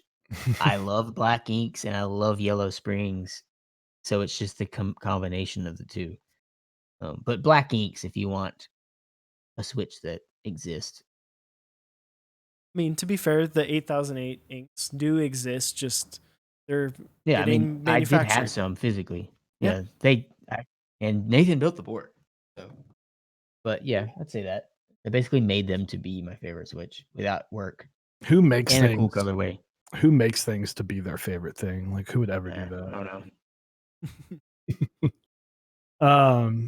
So but guys, if you have any questions for Dixie or the three of us, by all means. I'm not hating on that answer. 8008 is one of my favorite sets to date, says Hooligan 605. Thank you. You I don't like have it to too. you don't have to lie to him just because he's here, guys.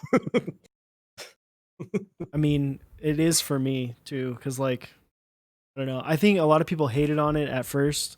And we talked about this back when we had you on last time because I Yeah. think it had just shipped with the pink. People were like, why isn't it brighter? And I'm like, I think it looks better with the more subdued pink. Like it matches the like color tone across all of the whole thing. Mhm. So I think it's good. It looks great in person. It's just I've never been a big pink person. I've never and it's not like that's not like that because me saying I don't like pink has other implications, but it's not been it's not been a color that I've been a huge fan of because it's too close to red. I think that's what it is. Mm. It's too close to red. This guy, he just hates warm colors. Exactly. He's not a. Yet he I mean, like. I like modern Dolch more than I like regular Dolch. See, He's just a cold guy. Chewy's he's not a pink guy, but he owns a salmon sports coat. Salmon's a good color. See, it does. What's weird though is, Come on, dude, like red. I look like not red, maroon. I enjoy Crimson. wearing the color maroon. Yeah. Listen, I have like 14 Alabama shirts that don't fit me because my grandma thinks that I'm like 14 years old. Send them over to me. All right, they're on their way soon. We recently reorganized our closet, and we color coded our t-shirts, and it's like black, gray, crimson, green, blue, crimson, white. It's like half the. So, let's see. When are you gonna have UPass on? He was actually one of the people that we're trying to have on. It's gonna be soon. He couldn't this week because he's busy. He bailed. Okay. Soon. He's in that third yacht parking spot, but it's actually a foot smaller than 159s, so it's like a cell tower. So was the next one. How do you feel about the new Dixie keyboard bags? I can show you. I mean, I like them. I have one that's similar, just a slightly different internal. So This is the Mecha bag. I don't care for the Mecha design. I'll say it. This is not my favorite thing. It's not my cup of tea. I like the bag though, and honestly, I don't really care what's on the bag. There could be. Well, okay, as long as there wasn't Auburn or like sports teams that I don't like, I wouldn't want. But this doesn't offend me. It's just not my cup of tea. I really do like the Dixie tags, though. I think that's a nice touch. I think the Dixie tags are really cool. I just thought the red, black, and white was just a really cool combo. And it just tiny little accent of red. It sticks out so much, and I love it. I like that. It's like I didn't even care that it said our logo. I was just like, oh, it's a perfect shape. But I like the bags, and you can get them without the Mecha logo, which is nice. So, that's my thoughts on it. They're great. I mean, my key colt's in here. And did the spacer things work out well for you? Yeah, I can actually. I'll show it off. I spent a lot of time brainstorming that because I've had the other cases that I like the cases, but I could never figure out how to use the spacer things to keep the board from moving. I mean, it's snug in there. And these, they don't really, it doesn't like explode everywhere. Yeah. Whenever I pop it out. So yeah, it works great. For the 6, I haven't tested it with anything other than the key colt. I tested it with a TMO and a Pearl, so some 40s. And the spacers actually, there were enough because I added to. I originally only had the 20 millimeter and the 10 millimeter wide. But then when I got the first one in, I was just trying every board I had. And it was like, some of these are right in the middle. So then I added 2 15s. And the combination of all 6, you can get a Pearl to fit in there snugly without it moving, which is kind of cool. Comparison to the TX bags, those bags are just as protective, but significantly thinner and much easier to like store somewhere. The problem with the TX bags for me, I've got TX bags and one that's like the EVA keyboard case, which is similar, but it doesn't have the awesome foam like you have in the Mecha bags. It's, oh my god, TX bags are like almost 2 times as thick. It's crazy. There it is. Oh, this is fucking. Yeah, I don't think anyone realizes that TX bags originally, they were just designed specifically for TX boards. Yep. Like they just were made, and then people were like, "Can I get those for other boards?" So it's not like they were. I don't think they've changed them. Like designed to fit other boards. They've made small changes to the inserts, like the action and like the number of inserts, but that overall they have not changed the outer shell at all. Yeah. And so which obviously I'm not trying to hate on them. I have TX boards. I've sold TX boards. But I was basically just like, this is what I want out of a bag. Slightly thinner. And some of these little spacer thingies in there. Yeah. I like, obviously Dixie logos everywhere. Like that's just what I need. All over it. I have one for my TKL, and I don't mind the bigger bag for the bigger board. Like that makes sense. It's like, oh, of course it's going to be a bigger bed. It's a fucking bigger board. But for a 60%, I don't actually have any more of my 60% TX bags. For a 60%, it would make more sense to have a slimmer board because that's one that I'm usually not traveling with a TKL. I'm going to travel with a 60%. So Manoli Visuals, thank you for the raid. Appreciate it, my dude. How was your stream? Can we get? I do want some, dude. If you can get some, what are the socks that I like? I don't even know the name of Dance. them. That's my go-to brand.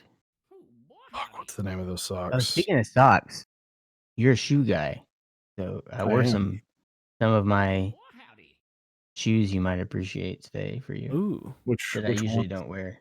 You may appreciate them. You may not.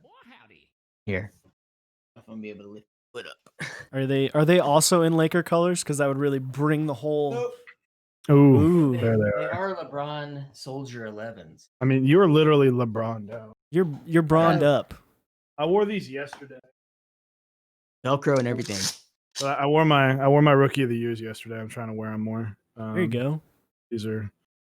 It's been rainy, which is why I should have worn my Jordan 1s for you to see how destroyed they are. Like literally, they have holes all in the bottoms. Everything's faded and like tearing off.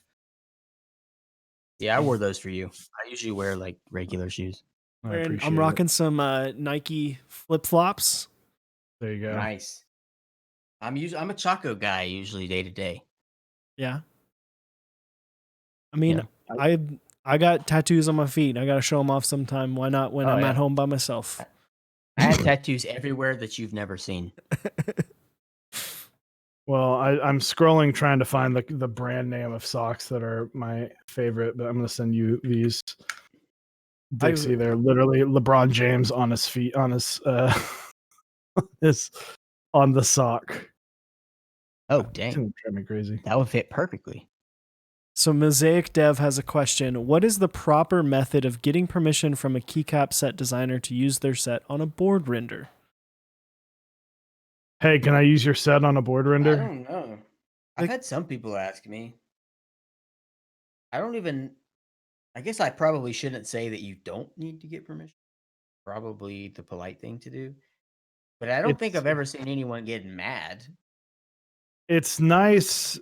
It's nice to know, but it's kind of like it's free marketing at the end of the day. The only time that they could get mad is if you represent the colors just wrong and it just doesn't look right. Which could be bad because then that could start hurting. Like when the set comes in, they might use that render to be like, look, it doesn't look right. So that's the only issue I can see is that it possibly, if you can't get it looking perfect or your mods are different. So if it's like an icon mod set and you render it with text mods or you put an accent here that doesn't exist, it could cause problems down the line if people start comparing it, not realizing it's not an official render. Yeah. But I don't think anyone's going to say no. Yeah, I've had a lot of people that just send me a render and go, hey, how does this look? And I'll be like, okay, that red's a little wrong.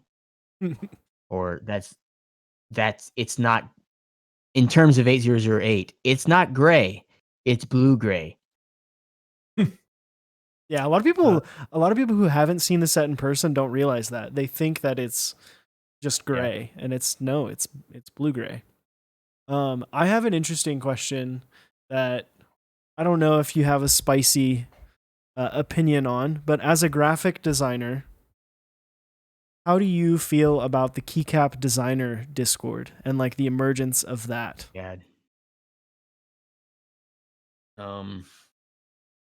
You never put me on the spot here. I mean, you don't have to answer. You don't want to, but I don't know. I don't love it. Yeah. Which it's just gonna make me look like the typical elitist designer, graphic designer. But that's how most designers are anyway. I mean, you think you're better than everyone else. That's just what comes along with the degree. That's like you have a class on you are better than everyone else. That's true. But I'm not in it. I've only seen things posted outside of it. But I've seen inconsistencies. I don't know of any I don't know specific sets that have come out of there. I don't know of any like huge set that it came from there. So I don't really have all the information to have a full opinion. But I have seen that like I think they have resources for people. And I think one of the things I saw was that it was like a resource list of these people who can do this for you, these people can do this for you, but it wasn't like a complete list. And it looked like it was just like, these are just the people in this Discord and their friends advertising themselves. Yeah. Not here. We're actually going to give you all the information.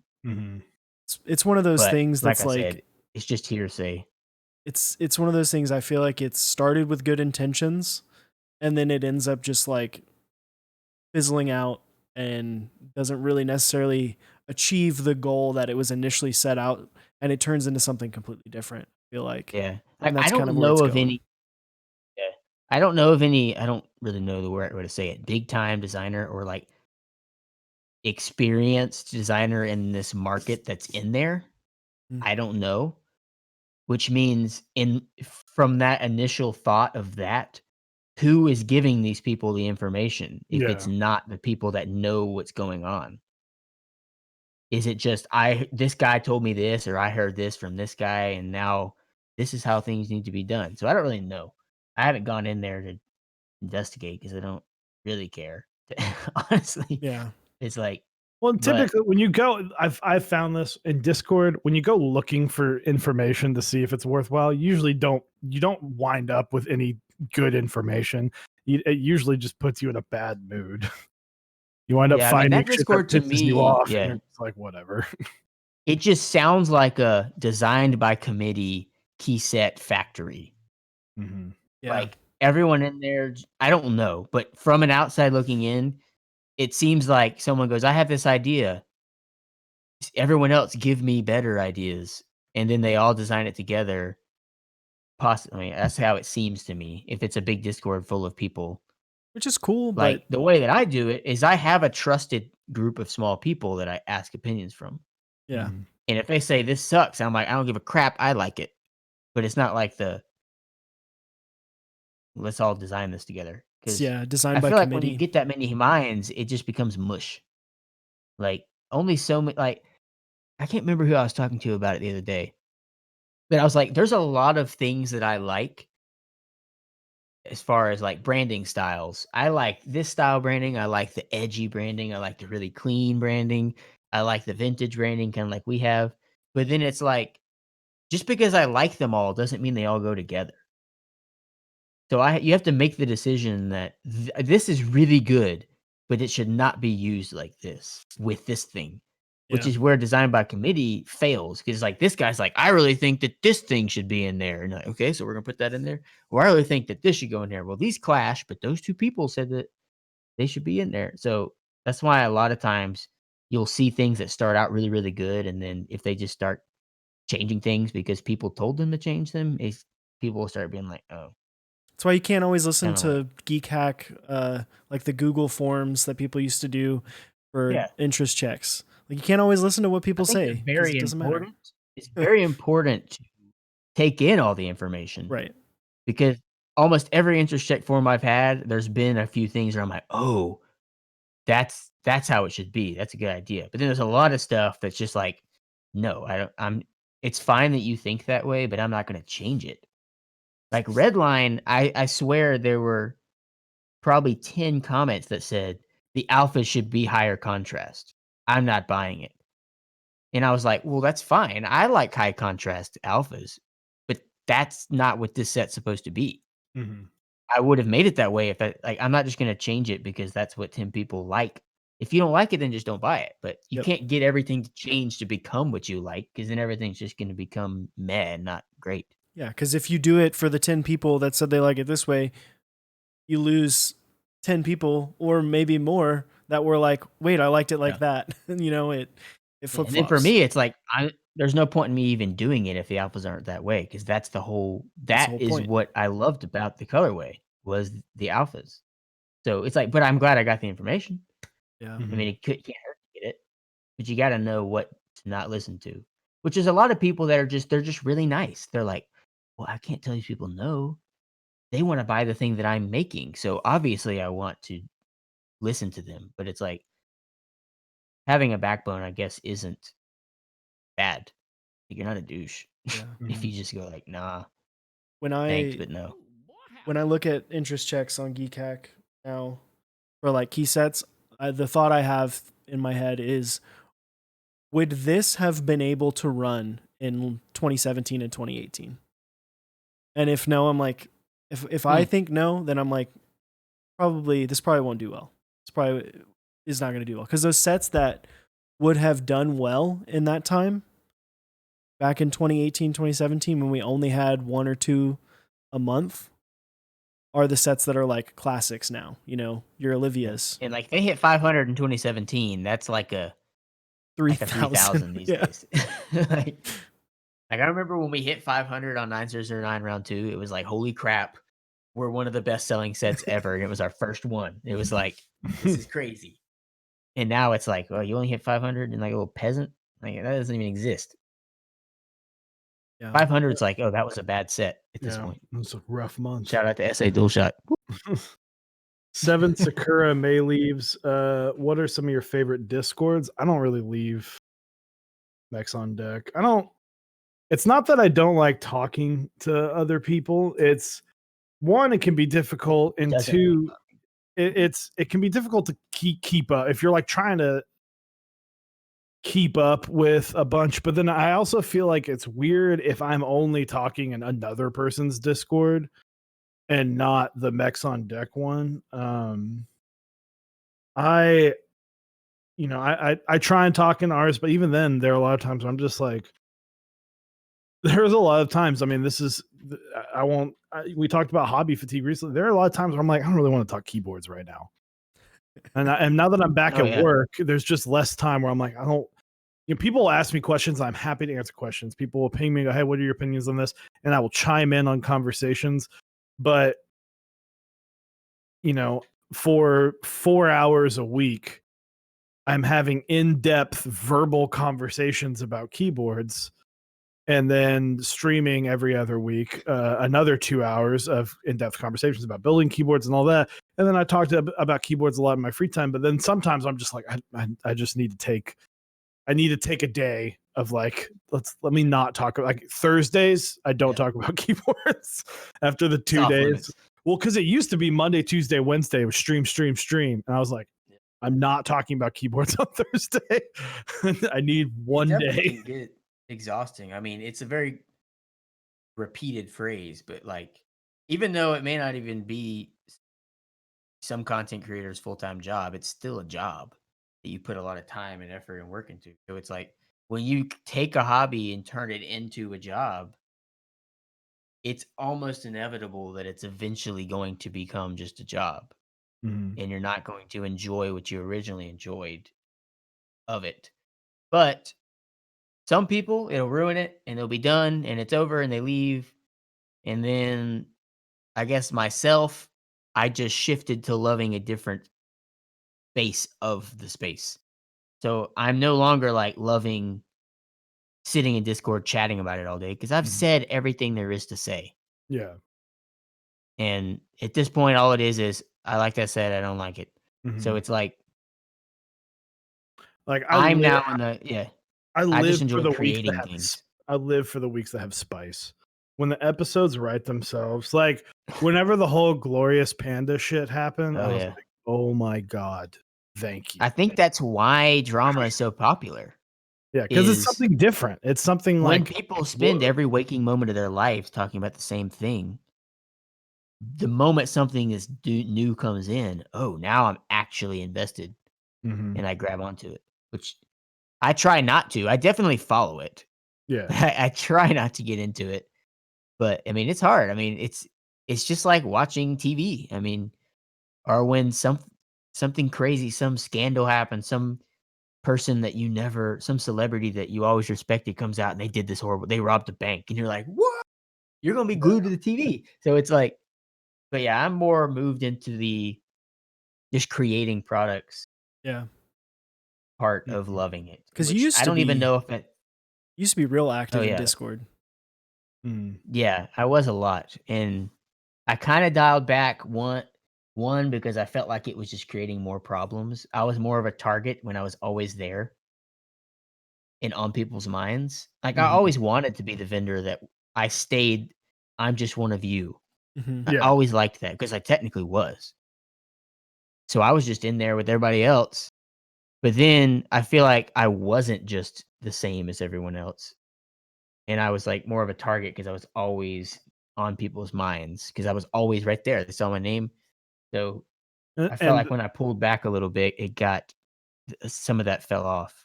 And that's a big reason why I don't go to other Discords. Is because then when I start putting my name on other people's Discords, then people start. It's happened before where people are trying to get me to say something. I'm like, I don't want this to happen. Screenshot everything. I literally had it happen where I was accidentally typing. It was in Top Clack's Discord, which is like the only real other Discord that I like look at or am somewhat involved in. That's basically like our Discord and Top Clack, and then I do have some others that are not related to keyboards that I'm involved in. But I was accidentally typing in a channel, and it was like during discussion of like a drama, and then people like I didn't say anything, and then people started adding me, being like, what were you gonna say, Osiris? Like, I saw you typing, and then you stopped, and I'm like, God damn it. Oops. Like, I was just accidentally typing. In Osiris and I, we, for the most part, we have to put up a unified front. There are things that he and I will disagree about all the time on, but as mechs on deck, we kind of have to have that like unified. We both think this way, even if one of us doesn't. This is what we have to say we do, and it doesn't come up often that there's like, what do you feel about this situation? Because usually, at the end of the day, on situations where we would need to make a choice, we'd see eye to eye on it, but we typically will never go after anybody. There's only one time that we went after someone because some jackass was being a dick and Keycap. I was like, I'm going to say something. It was about 9009 round 3. It was that guy in the Keycap thread that kept complaining. No, this was about the blind assassin board. Oh, okay. You meant that. I thought you were talking about like on stream, because we went after that guy that was commenting like continuously in the 9009 round 3 Keycap thread. His name was like Bob or something. He was just like freaking out. Yeah, and there are people like I hate when people. We talked about this recently. I won't give any names, but if you know about this, it happened very publicly. But a set came out, and then another set. It was sort of close, but honestly, it was one of those. It's different enough. It's got a different theme to it. It's totally fine. And the person that ran the original set that looked close was like, you didn't ask for my permission on this. And I was like, well, I'm never buying anything from that person because you're an ass for just calling this guy out. You can handle these things privately. We talked about it earlier about how do you approach someone. Drifting Bunnies came to me and said, hey, can I use the Baka for the renders for GMK Sloth? And then, which was, and I said yes. And this was like whenever he released GMK Sloth. And it was funny because whenever Novel Key started posting pictures of the box, I was like, what the fuck? I was like really confused. But yeah, that's one of those things where the more you say, the more people, it's on Letterkenny. It's the less you say now, the less you have to apologize for later. Yeah, I have a personality that I have a really hard time not calling people out for things that I see. Like, even if it's a small thing, like I'm not even saying like, oh, ruin this person's life calling out, but like, even if it's a small thing where someone's like, I love the 8008 very regular gray. I can't sit there and not go, it's blue gray. Like, you son of a bitch. Anything. So it's like, it's even stuff that doesn't matter, but it's like, I feel like I was always just doing that. It's like I felt like when there's no face to face, it looked like I was just like that douche that the only thing I ever said was just correcting people. It's like I don't like the person that I look like I am. Mm-hmm. And it also just caused problems. I feel like I left. I can't remember what it was. There was something that happened, and I basically just left every Discord besides like the people I sponsor and like a couple more. And like life has been so much better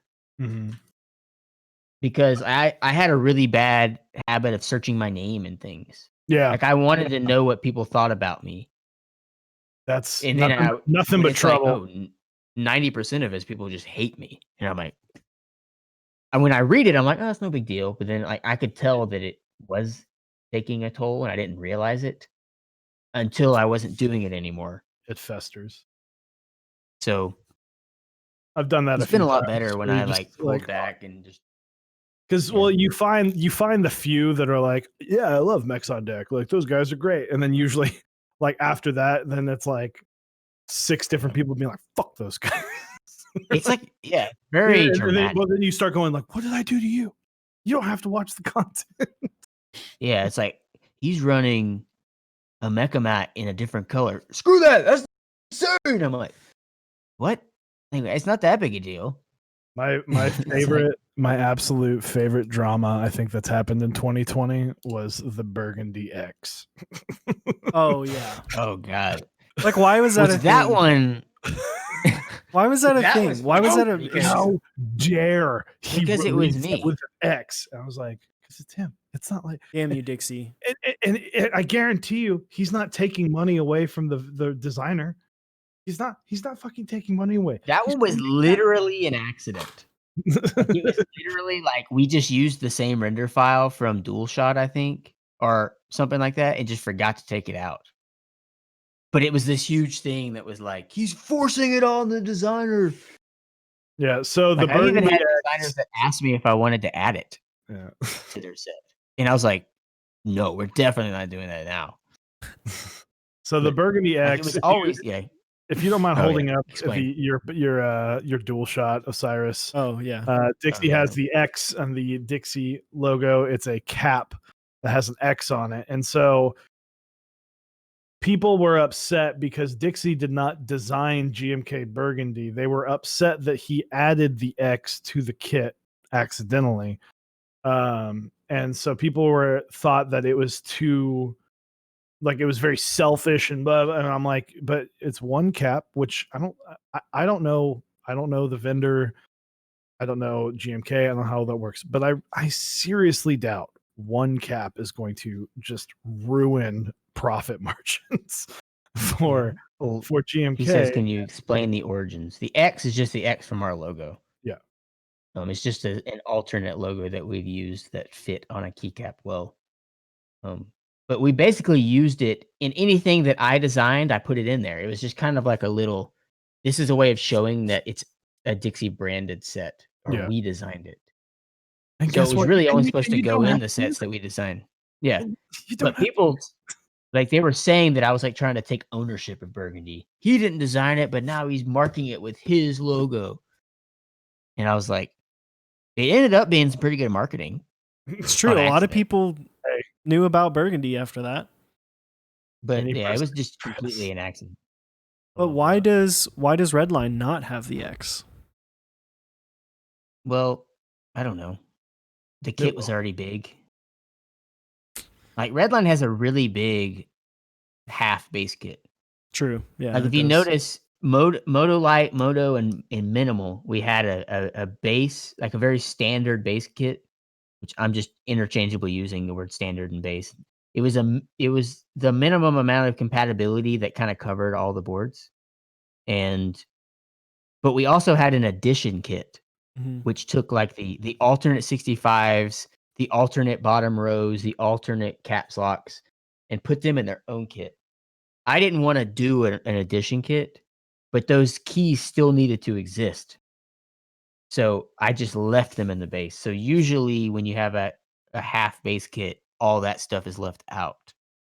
And the HHKB bottom row, that's 1U, what is it? 1U alt 1.5U super, which is usually left out of a base kit. I put it in there because our novelties, where there's 1.5, 1.25, and 1U that says sport, Mhm. it's made to be able to say super sport, which is what SF stands for on sports cars. So if that's not in the base kit, that novelty doesn't work. So I had to put that in the base kit. So it just ended up being a bigger base kit than it should have been. But it's Listen, got more compatibility than usual. I need to call Dixie out, guys. Drama. All right, October 14th. Dixie claimed earlier in this episode, I haven't done a non-text novelty in any of my sets until now. Well, what's the X novelty? What is It's a the letter, X bro. novelty? It's text. It's okay. It is a novelty. Yeah, but it is And that still is- a it's a letter. text. It's still a letter.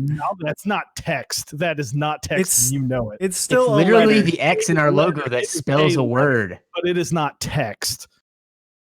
It is not text. So now we're on the debate of, is a single letter text? Does it have to have two letters together to become text?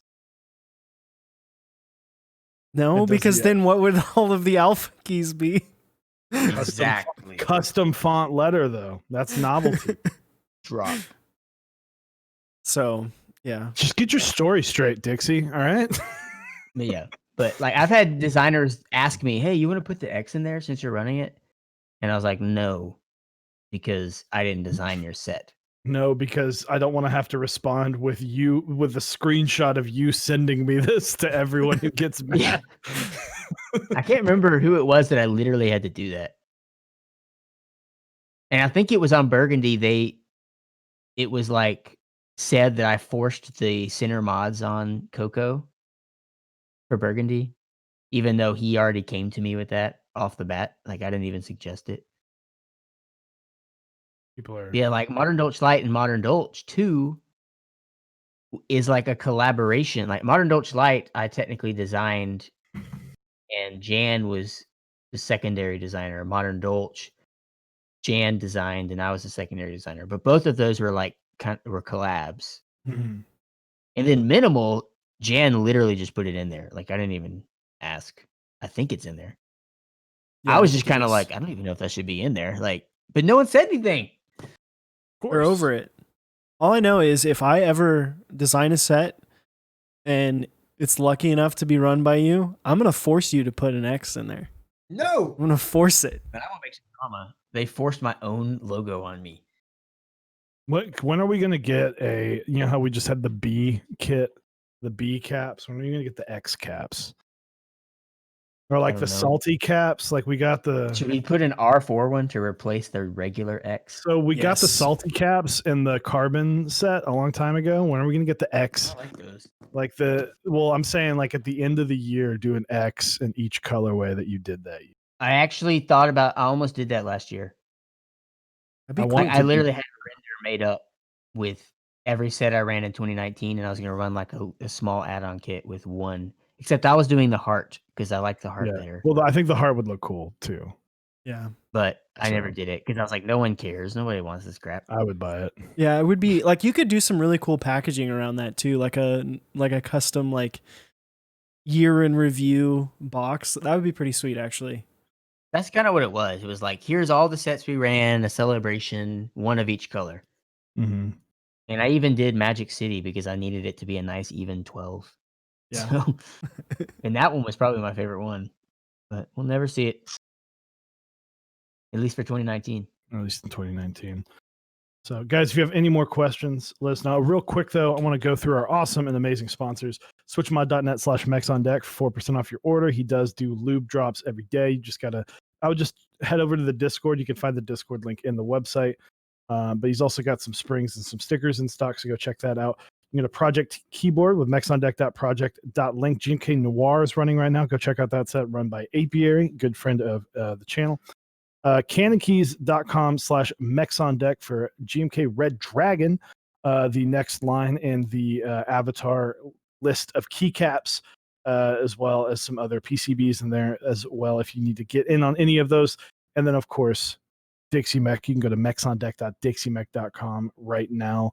Go pick up, well, not right now, pick up Redline, but pick up Redline on Friday, coming out. Well, I assume it comes out in the morning. Yeah, Morning. I usually launch it. Well, midnight.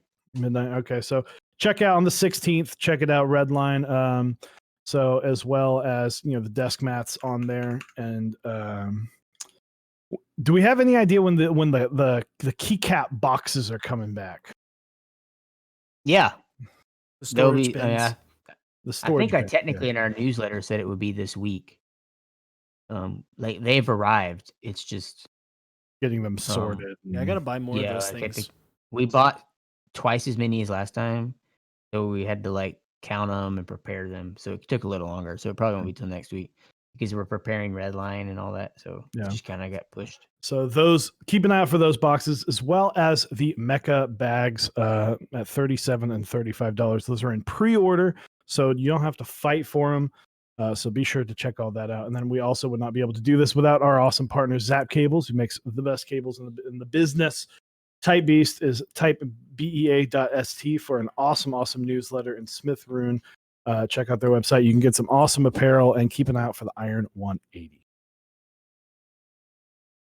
So Dixie, we have some requests to see the hair under the hat. You Oh got my gosh, it's really greasy because I wear hats. So don't judge me. My wife's gonna be like no. looking away.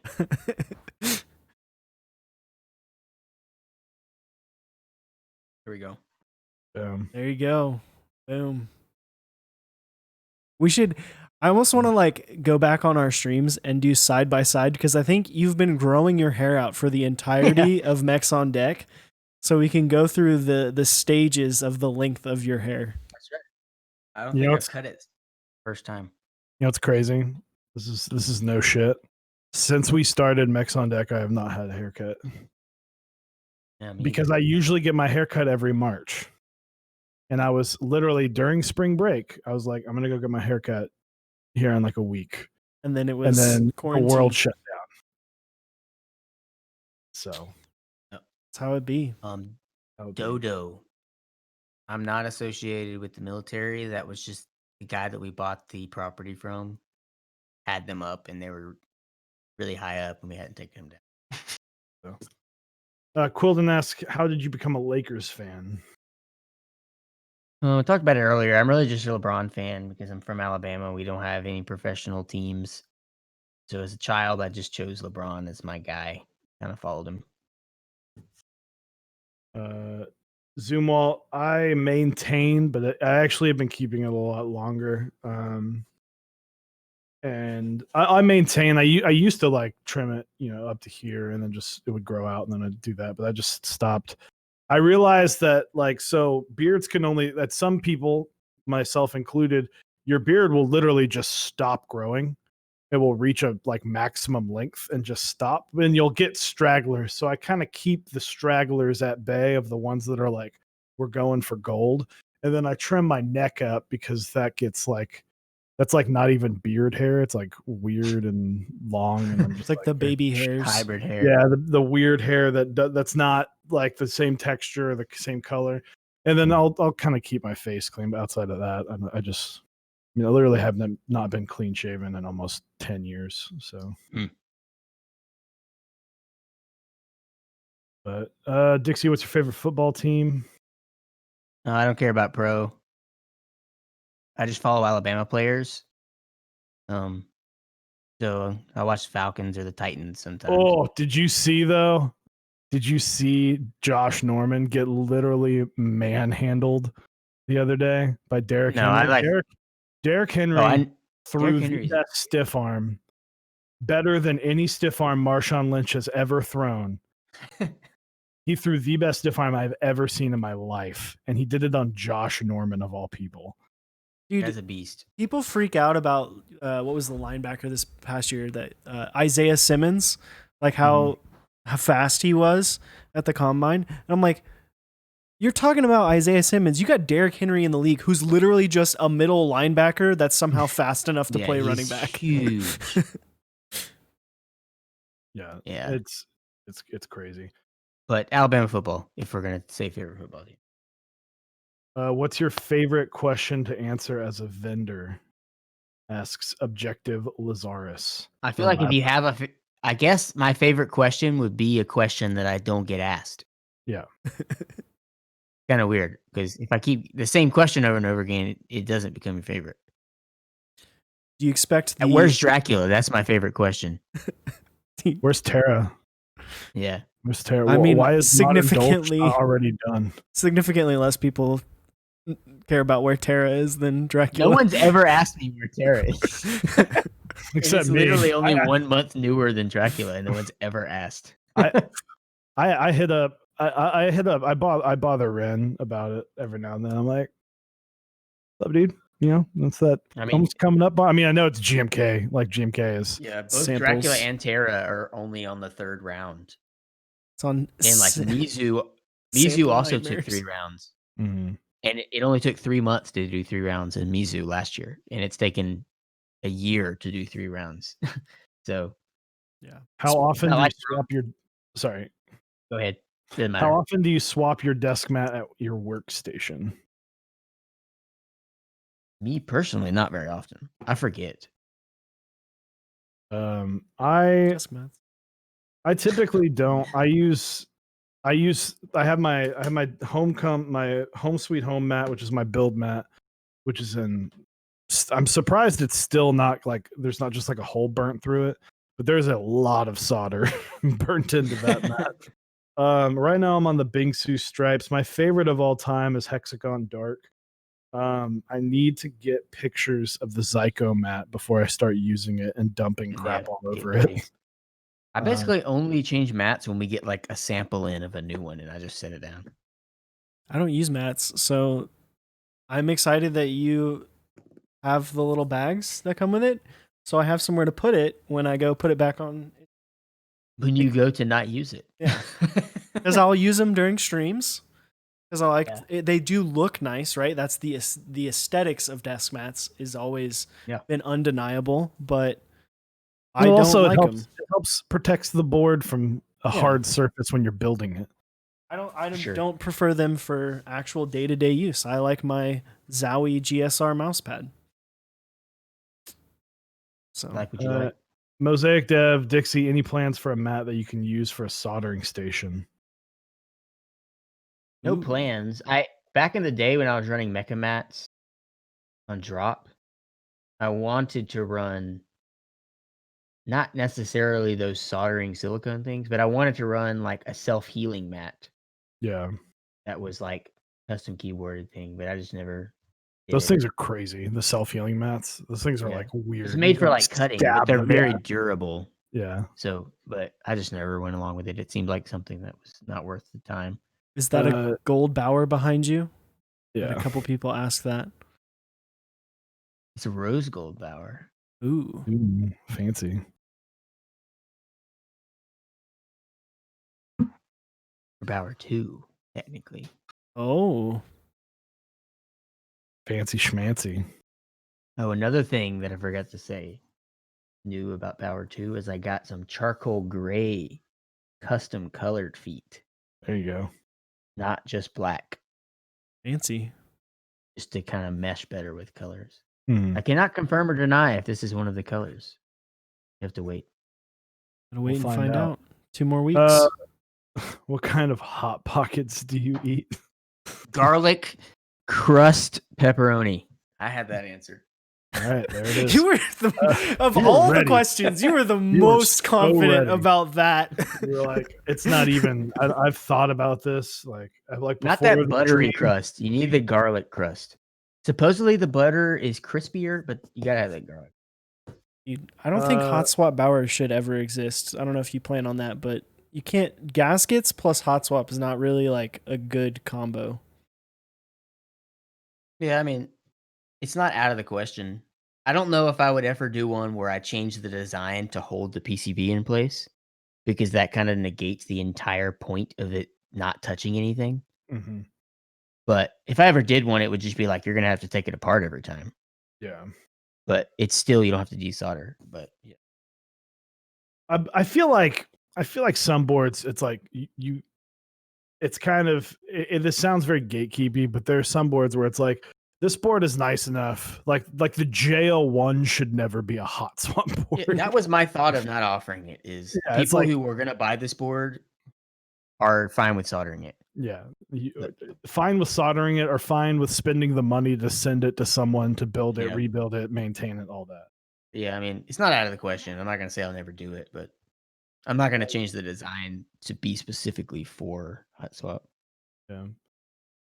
Let's see. Now that we have the NK65 TKC Portico coming, when can we expect an entry level from Dixie? Good question. Can't comment on that. Noted. How do you all feel about the RK61? I don't know what that is. Neither do I. Glad I'm not the only one. The Royal Kludge RK61 Bluetooth wired dual mode 60% golden ice blue backlit mechanical gaming keyboard. I already don't care with that many words. That is a lot of words. I'm sure it's a fine working keyboard. Yes, I'm sure it's better than rubber domes. There it is. I'm sure they didn't kludge it up. It's not on our that's not a board that is on our radar. That makes sense. Not that it's bad, not that it's awful, but it's just not really something that we have experience with. I imagine it's perfectly fine. The Icky 68. 8008 round 3. Yeah, we're actually skipping round 2 and going like it. straight to round 3 in stock. I dig it. No, round 2 was just the extra silicone Yeah. Rama caps. That was round 2. We actually ran round 2 early. Y'all missed it? Oh, this is a good one. It was for 1 second. Bluebell or Ben and Jerry's? Bluebell. Oh. Mayfield. Bluebell. Mayfield. Wow, Cookie Bluebell. 2-step.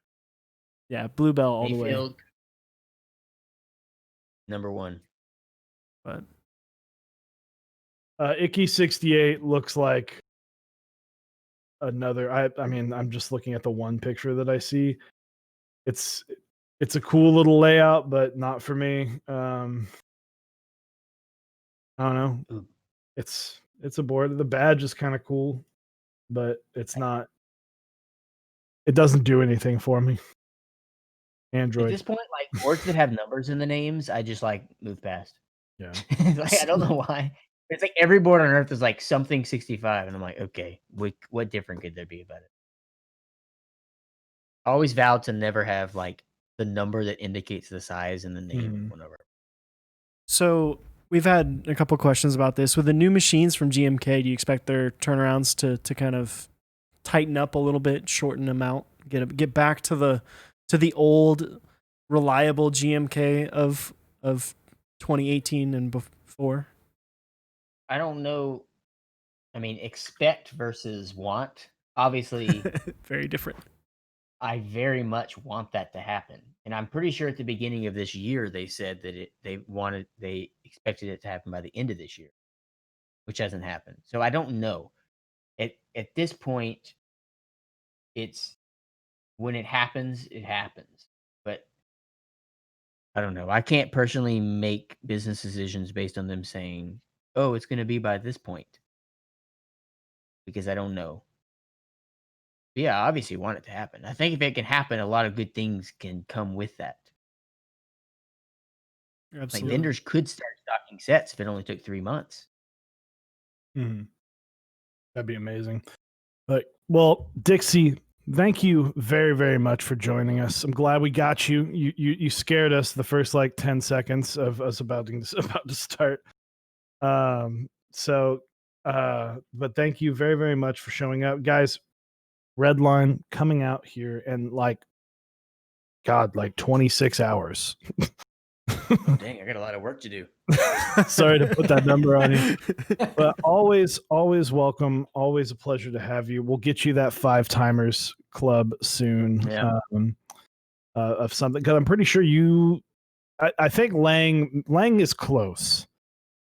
I think, but Lang as an official guest is not. I was on Next on Deck before Lang even existed. Okay. That's, I mean, yeah, because yeah. Well, no, not necessarily, because Lang is that's his last name.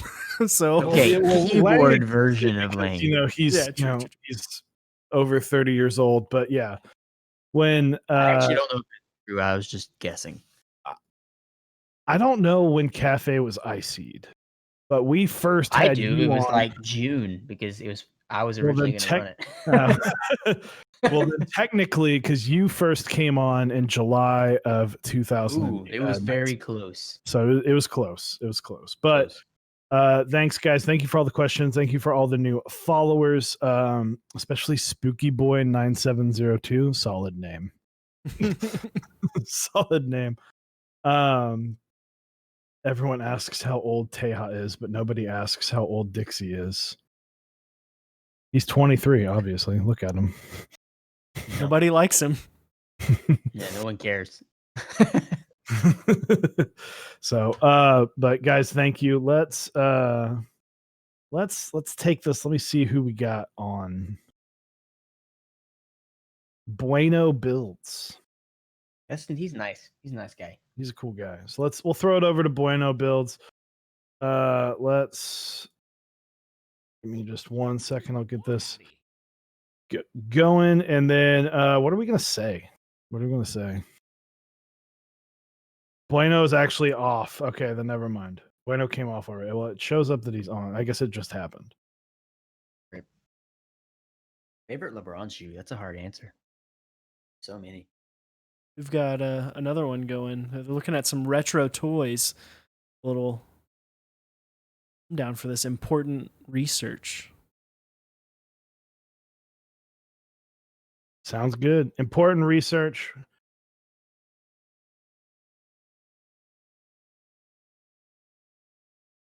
We could probably hit these guys with a show us your keyboard. Hell yeah, dude. So, show us your.